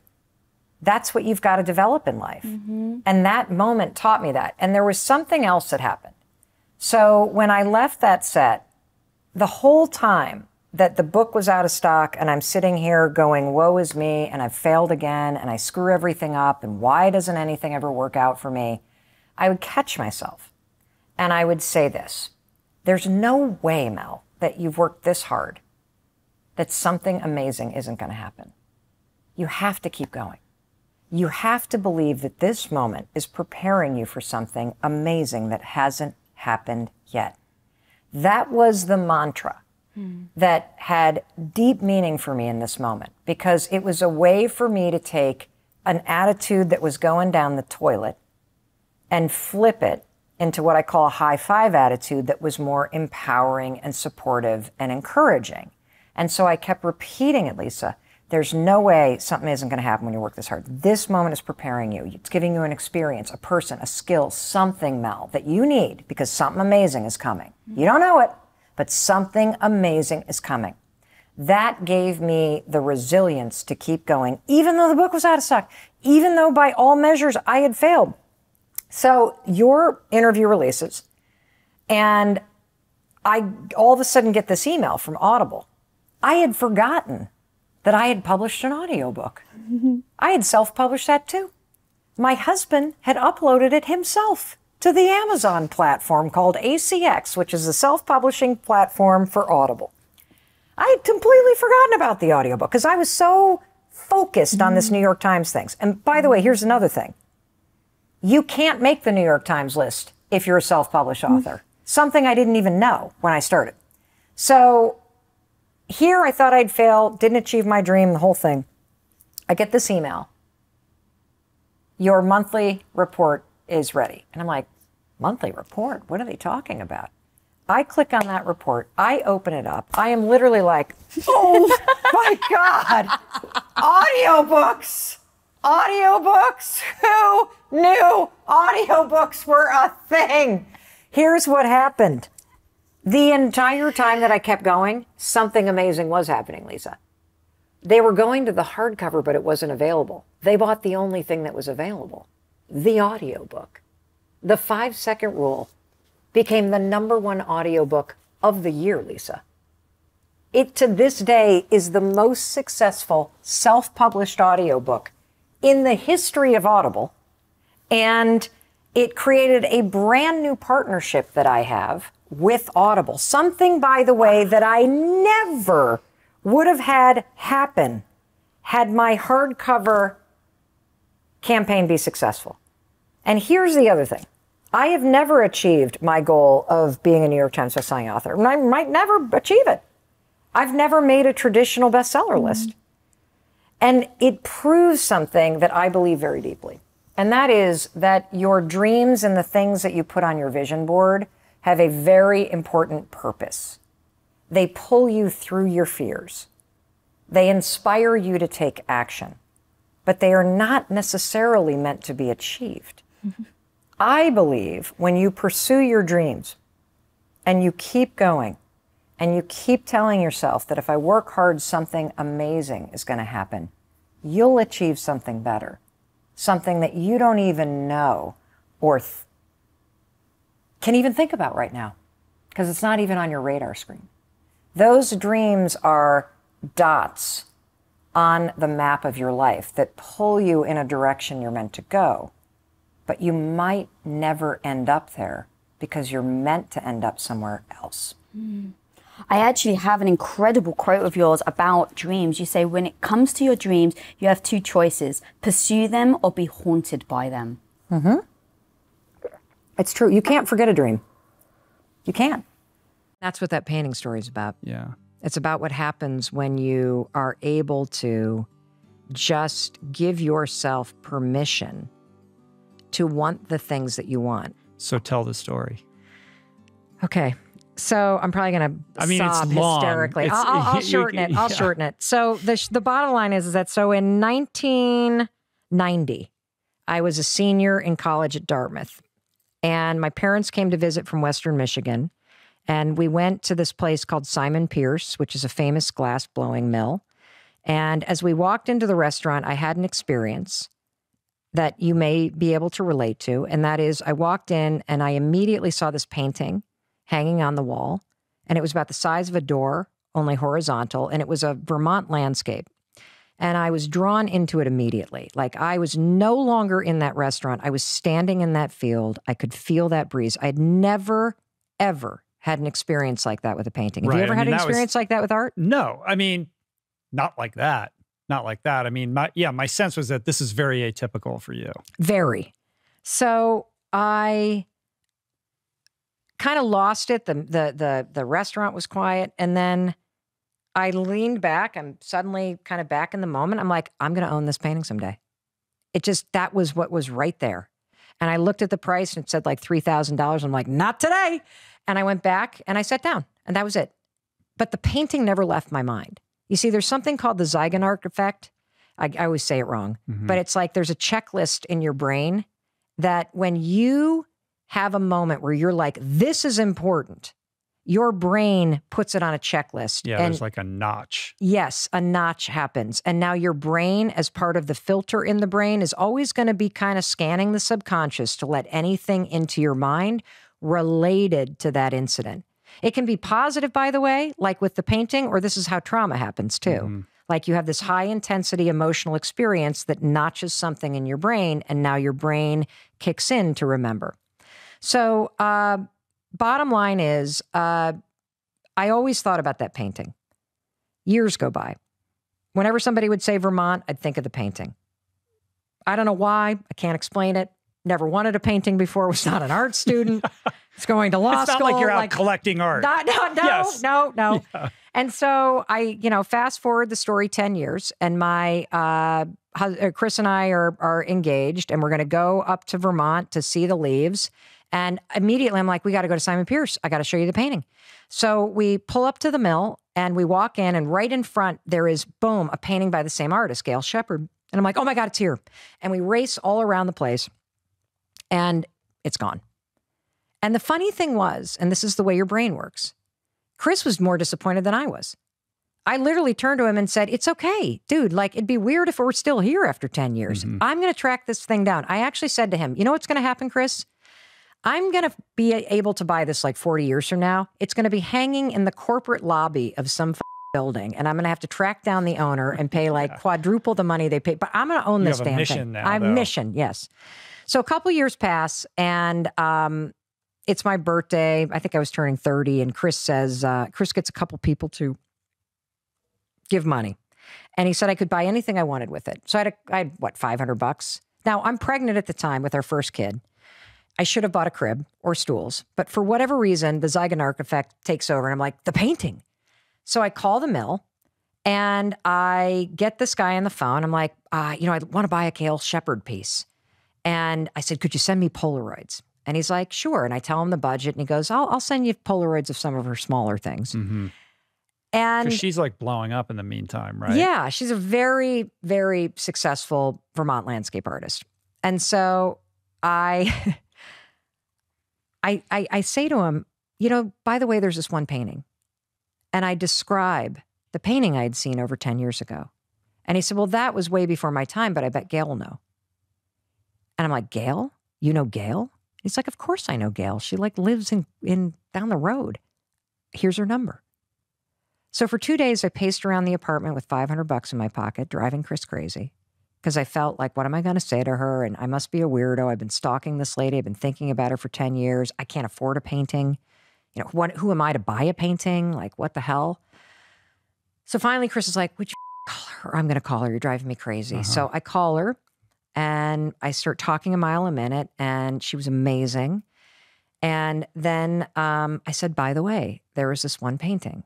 And I go and I explain this painting. There's a stand of poplar trees down the center and a big mountainscape behind it, and this beautiful blue Vermont sky and geese flying in formation overhead. And I could hear her thinking on the other end of the line. And she said, Mel, I've done so many large-scale paintings over the years. I'd hate to mistake the one you're talking about. But I'll tell you what. What if my husband and I meet you and Chris at the mill at Simon Pierce? And we'll walk all around and have lunch, and I'll tell you the stories behind every painting. And if you don't see what you like there, I'll take you back to my studio, which is a couple miles down the river. And you can look at everything I'm working on. And if you don't see anything you like there, then you can go through all my slides and see if you can find that painting that you saw 10 years ago. And I said, deal. So a month passes. We go up to the mill. I walk in. We meet each other. She's amazing. She's like twice our age, just an incredibly cool lady. She's walking around. As we're walking around looking at these paintings, Rich, I'm like 8 months pregnant. I'm realizing these are 10 times the amount of money that I have. I can't afford this. Like, I don't have this kind of money.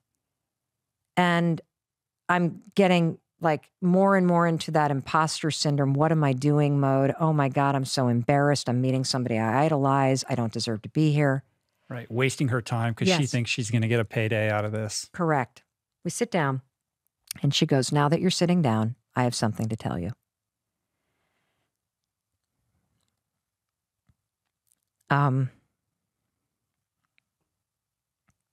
She said, there's only been 2 times in my career as an artist that I've done 2 studies of the same piece.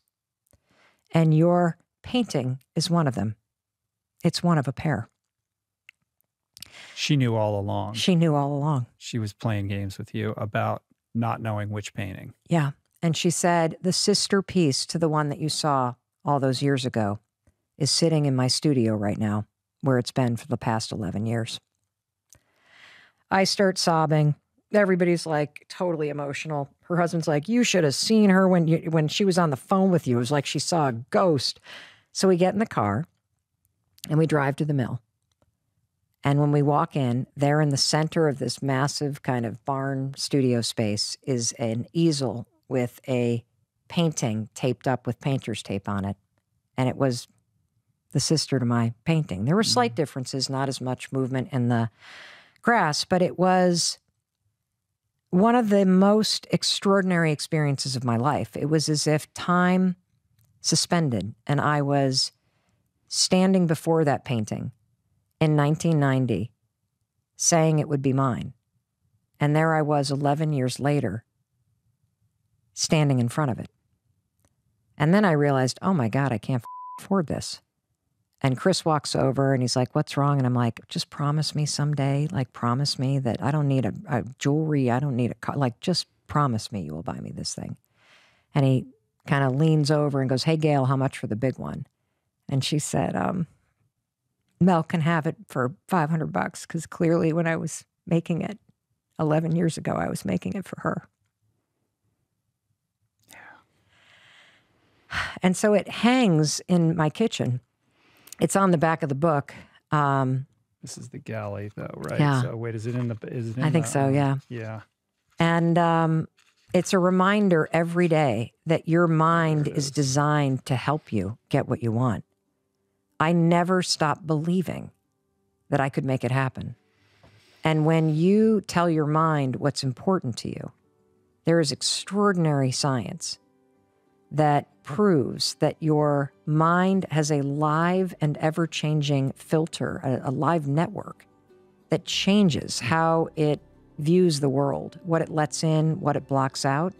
And if you program your mind correctly, and if you're clear about what you want to create, your mind will help you get what you want.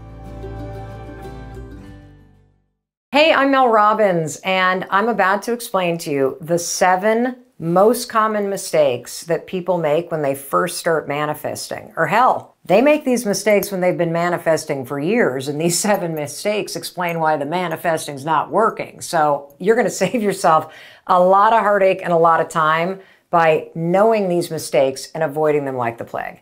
Before I tell you the 7 mistakes, let me just remind you of what manifesting is. If you're brand new to manifesting and you have not seen the video that I did that is basically what the hell is manifesting, it's explaining it for beginners, you might want to check that out. It's also on our YouTube channel here. But so my definition of manifesting is based on research and science. Manifesting is preparing your mind, body, and spirit to help you get what you want. Basically, what you're doing is you are using manifesting to remove the obstacles that stand in the way of you doing the work to get what you want. Manifesting done right removes self-doubt, it removes fear, it removes the excuses and the stories that would normally stop you, because when you do manifesting properly, you literally make your mind, body, and spirit believe that it's a foregone conclusion. And that makes you motivated, inspired to take the actions that will get you what you want. So now that you are grounded in the real definition of manifesting, let's flag the 7 major mistakes that people make so you can avoid them. Mistake number 1 when it comes to manifesting is you're not doing it daily. The lack of consistency is what's killing your ability to use manifesting to achieve your goals and dreams. So what do I mean by that? Well, manifesting is a skill. I want you to think of manifesting as a muscle. It's a muscle that you build through consistency. And, you know, if you think about it as a skill or a muscle or a new habit, obviously you got to incorporate it into your day-to-day life. It's just like anything else. A one-off change does not make a lasting change. If you wanted to get healthier, eating one salad is not going to make you healthier. Exercising once, not going to make you healthier. Manifesting once, not going to actually help you get what you want. You must incorporate manifesting into your day-to-day life. The more consistently you do it, the more manifesting becomes a habit, it becomes a way of thinking, it becomes a way of acting, and it becomes a skill that you can rely on to help you get absolutely anything. Now, what's the easiest way to manifest consistently and make it part of your day-to-day life? I'm glad you asked. The best way to do it is make it part of your morning routine. Every single morning, right after I get up, make my bed, throw on my exercise clothes, set an intention, high-five the mirror, I do something really interesting. I call it dreaming in the morning. I write down 5 things that I want. And the reason why I write down 5 things that I want is because it is a way to train my mind to focus on the things that I desire and dream about, to aim my mind at the things that I want in my life. Then what I do is I use manifesting properly to see myself taking the actions to get one of the things, to feel myself taking the actions to get one of those things. And notice, I'm closing my eyes. And that's because manifesting is a habit in my life. I close my eyes to really feel myself taking the actions. And when you manifest over and over and over again, your mind, in visualizing and feeling yourself taking those actions, begins to believe that it's happening. And that will make you confident, optimistic. It'll inspire you to take action. It will remove obstacles. It'll make it easier for you to do the work. Now, that's how you do it. That's how I've made it part of my day-to-day life. I write down 5 things. I then manifest on at least one of those things. And then here's the most important part. I then take an action that's inspired by the manifesting. Now, to help you incorporate this into your day-to-day life, I got something to give you. And don't worry, you don't need to buy anything. I have written and created the High Five Journal. It goes with my best-selling book, The High Five Habit. It's not only gorgeous, and you're going to love it, but the prompts in the journal, it's a daily journaling practice that you use. Write down 5 things that you want, big or small, today or in your lifetime. Now describe the small action you can take to inch yourself forward. Now close your eyes. Visualize taking these small actions. Feel deeply what it feels like to do these things as you move closer to what you desire. This is training your mind, body, and spirit to help you take these actions. This is a journal based on research and science that helps you make manifesting a skill that you practice every day. You want to get consistent? Start using the High Five Journal. Now, you can grab a copy of one of these things if you want it, but I still got you covered because I know there are parts of the world where you can't buy this yet. I also know that you might not have the money to be able to buy it. That's cool. If you go to highfivejournal.com, you can download free templates. Don't even need to buy the journal. If you want one, get one. But you can utilize the free templates at highfivejournal.com. You can read about the science. That will help you get started with making manifesting consistent, which will help build manifesting as a muscle and a skill that you rely on every single day of your life to help you get what you want. Cool, right? Good. Now let's move on to mistake number 2. Now, mistake number 2 is a major mistake that people make, and that is that you frame manifesting based on what you don't want. Now, this is subtle, but it's really important that you avoid this mistake. So this is the kind of mistake that you make when you're really frustrated and you start to go, I just don't want to be alone anymore.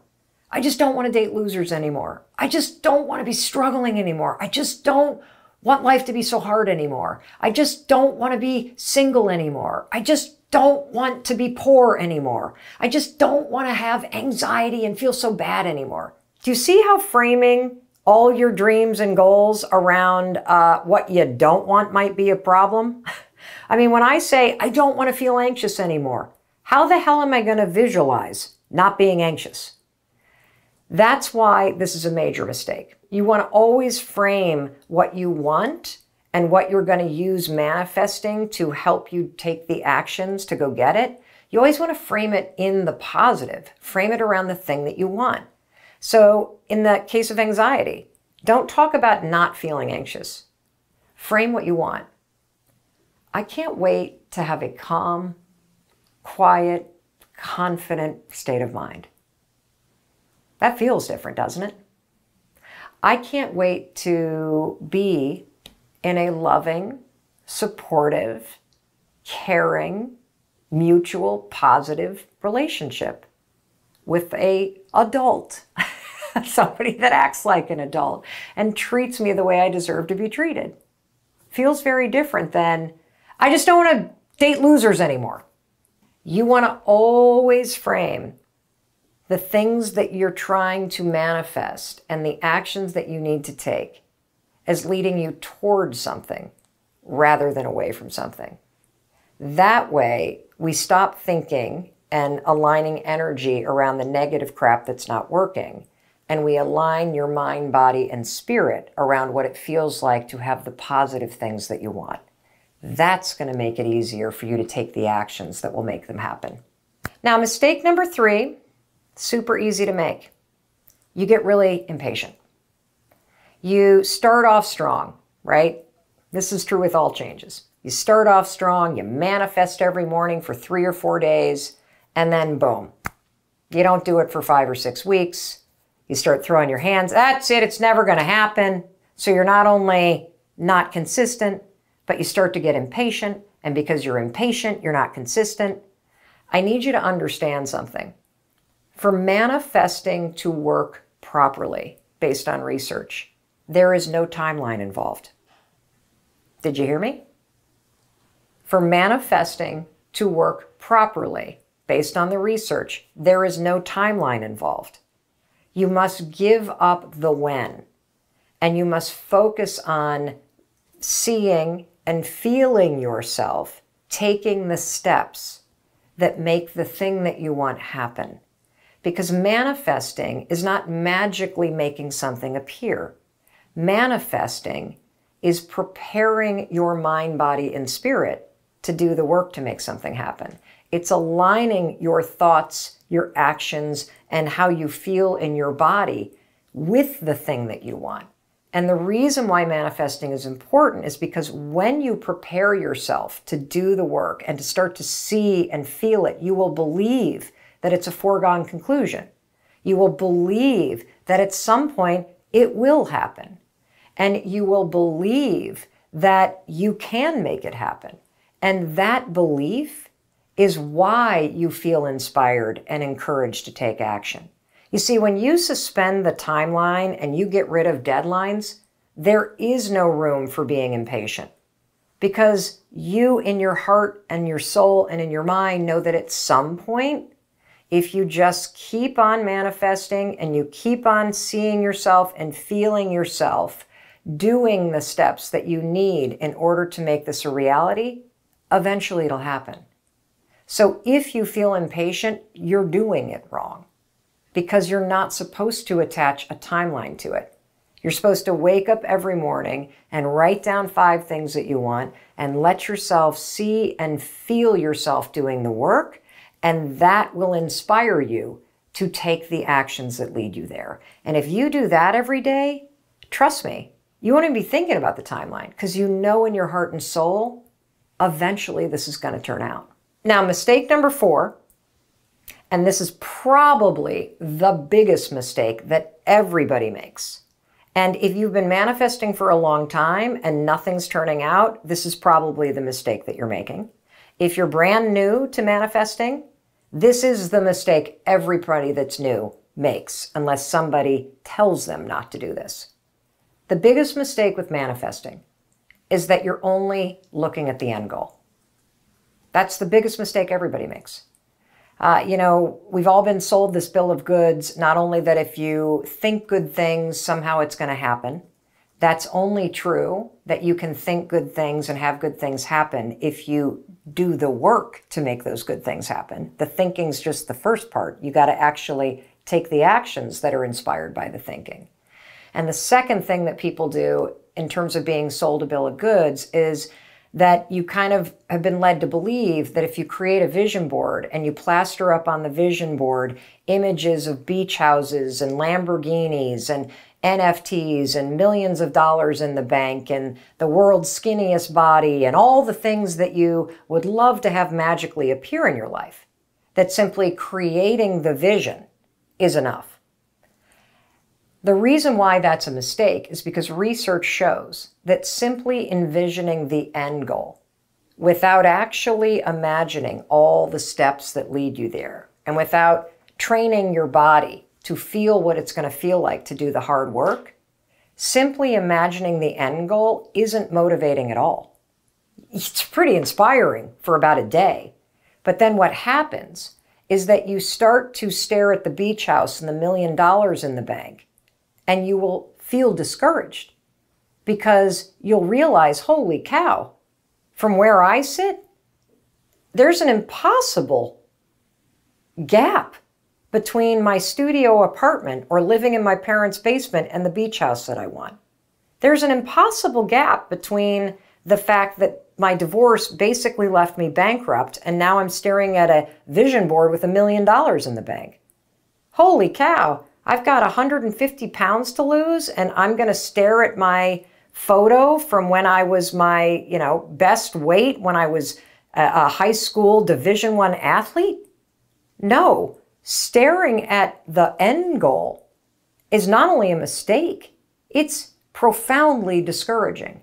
It's the reason why so many people fail to reach their goals, because they only set their goals and they never do the part that's the most important, and that's where manifesting comes in. Manifesting helps you do the work. Manifesting done properly is preparing you to do all the things between where you are and where you want to get to. So I'll give you an example. Let's say that up on your vision board, okay? Up on your vision board is the fact that you want to launch your own business.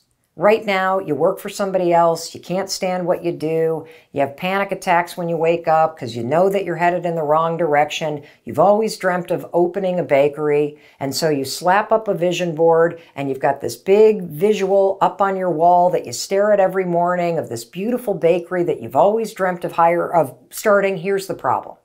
You have no money, you have no savings, you've never started a business before. How the hell are you going to get this done? Staring at the vision board gives you panic attacks. Here's how manifesting is going to help. Manifesting is where instead of staring at the photos of the bakery, you see, feel, and eventually start to believe that you can do the work to make it a reality. And so what you're going to manifest is you're going to manifest all the steps from point A, which is starting at 0, all the way to point Z, which is opening the doors. You're going to see yourself. And notice I'm closing my eyes. This is because manifesting is a habit. Manifesting happens here in your mind and in your heart and your body. I want you to see yourself. Instead of going out tonight with your friends, see yourself staying in and watching videos. Videos on YouTube of other people that have opened bakeries. See yourself going to the library and getting a book that tells the story of somebody who did it. See yourself taking webinars and tutorials about how to raise the money to do something like this. See yourself studying Kickstarter campaigns of other people who have launched a bakery and raised money through Kickstarter campaigns. See yourself talking to people who have done this. See yourself talking to friends and family. See yourself taking a class in it. See yourself staying in next weekend and working on this. See yourself getting a part-time job in a bakery and learning behind the scenes because you've always dreamt of doing this, but you've never worked in one. And one vision at a time, as you feel yourself being tired, as you feel the late nights, as you feel yourself doing the work with no timeline, you'll start to believe that you're going to do it. And that will keep you inspired to take those little actions to do it. And that way, when you come in after a long day and you've spent the day watching a webinar or watching a YouTube video, or you had a conversation with somebody that gave you some advice, when you walk into your room and you see that beautiful vision board, you know what's going to happen? Your mind and your body and spirit will literally start to buzz because what you've been rehearsing in your mind, body, and spirit through visualization aligns with it. That's how you do it. Simply envisioning the end game, that's a one-way ticket to being discouraged, unmotivated, and stuck. You start to use manifesting properly. You start to visualize every single step of the way, and you will be training for it and doing the work to make it happen, and that is motivating. Mistake number 5 is thinking you have to have all the answers, and that'll get you really stuck. That what you really want to manifest into your life is an incredible relationship, right? But you don't even know where to begin because your dating history looks like a train wreck. Here's the simple solution. Just become a student. Become a student of whatever it is that you want. What does a student do? A student learns, a student studies, a student researches. Researching, studying, and learning about what you want is a simple way to find all of the things that you can start manifesting. Seriously. Anything that a student would be doing, taking a class, researching, talking about a subject, interviewing people about a subject, watching videos about a subject, all of those things that a student does are things that I want you to visualize, see yourself and feel yourself doing. That's a simple hack to figuring out the path between where you are and where you want to go. Another thing that a student does is a student studies people who have already done it. And then you reverse engineer the path and you see yourself doing the things that somebody else did to get what you want. Now, here's what's super cool. Remember, manifesting based on science means training your mind, body, and spirit to do the work that gets you what you want. Your path will not be the same as somebody else's. That's okay. You can still see yourself walking down somebody else's path. You can still feel what it feels like to do that hard work, because manifesting works because it's going to remove the obstacles that you create, your excuses, your self-doubt, all of the stories you tell yourself, your fear, your imposter syndrome. You're rehearsing the steps in your mind because remember, your brain doesn't know the difference between you actually taking the steps or you just visualizing yourself taking the steps. When you visualize yourself taking the steps, you are training your mind, body, and spirit to not resist taking those actions. That's why this is going to work for you. Even though, let's say you love The Rock's career. You're not going to have the same career as The Rock, but you can certainly visualize all the things that he did in order to train yourself to do the work that will get you what you want. Now, mistake number 6 is going to be obvious based on mistake number 4 and number 5. You're not taking any actions. Look, you can't just feel it in your body. You can't just see it in your mind. The whole reason why you're rehearsing this and training your body to do the steps is so you freaking take the steps, okay? At some point, you got to leave your brain and your body and you got to take action in the world. You got to let the manifesting, the training and preparing that you're doing by seeing it and feeling it and teaching you to believe that it's possible, you got to let that shit inspire you to take action. Now, I want to give you a tool. Remember in the beginning, I showed you the High Five Daily Journal. I also told you you can get free templates at high5journal.com. Now, this thing's gorgeous. I love it. The templates I don't think are color, so that's one thing, but they are free. But if you pick up a copy of this or you use the templates, this journal is prompting you every day to take action. This journal is going to prompt you to write down 5 things that you want. This is going to get you to start giving yourself permission to have what you want in your life. Then this journal is going to prompt you to think like a student. What are some steps that you can take in order to move toward what you want? It's going to get you thinking about things to do so that you are taking action. Then it's going to prompt you to properly manifest doing those things, and then it's going to tell you to do it. And so if you really want a kick in the pants, or if you want to have your hand held, or you want a tool because you are committed to making manifesting a skill that is part of your day-to-day life, this journal, the High Five Journal, is the only journal based in science that will train you and your mind, body, and spirit to make manifesting part of your morning routine and a skill that you master and put to use in your life every single day. And again, you can get those templates at high5journal.com, and you can get a copy of this anywhere online. Just Google it. The final mistake is also a really big one. And that mistake is you're not celebrating the small wins. So as you make manifesting a skill, as you get consistent about it, as you start to be a student, as you take inspired action, as you realize that you do feel like this is going to happen. You don't even have a timeline on it because you know it's going to happen. You're not, as you're doing these things, recognizing all the small wins that you have. Every day when you manifest and then you take the action that the manifesting has inspired, that's a win. When you see doors opening up because you've been moving toward what you want, that's a win. When you randomly meet somebody that introduces you to somebody that helps you get one step closer, that's a win. And you need to celebrate that stuff. These are signs. These are not coincidences. These are signs that you're on the right path. A lot of people believe in angel signs, you know, like seeing the number 11 or 22 or the number 9, or for me, the number 5. Angel signs are cool because for me, angel signs are a mile marker that give you a clue that you're moving in the right direction. Your job is to declare what you want.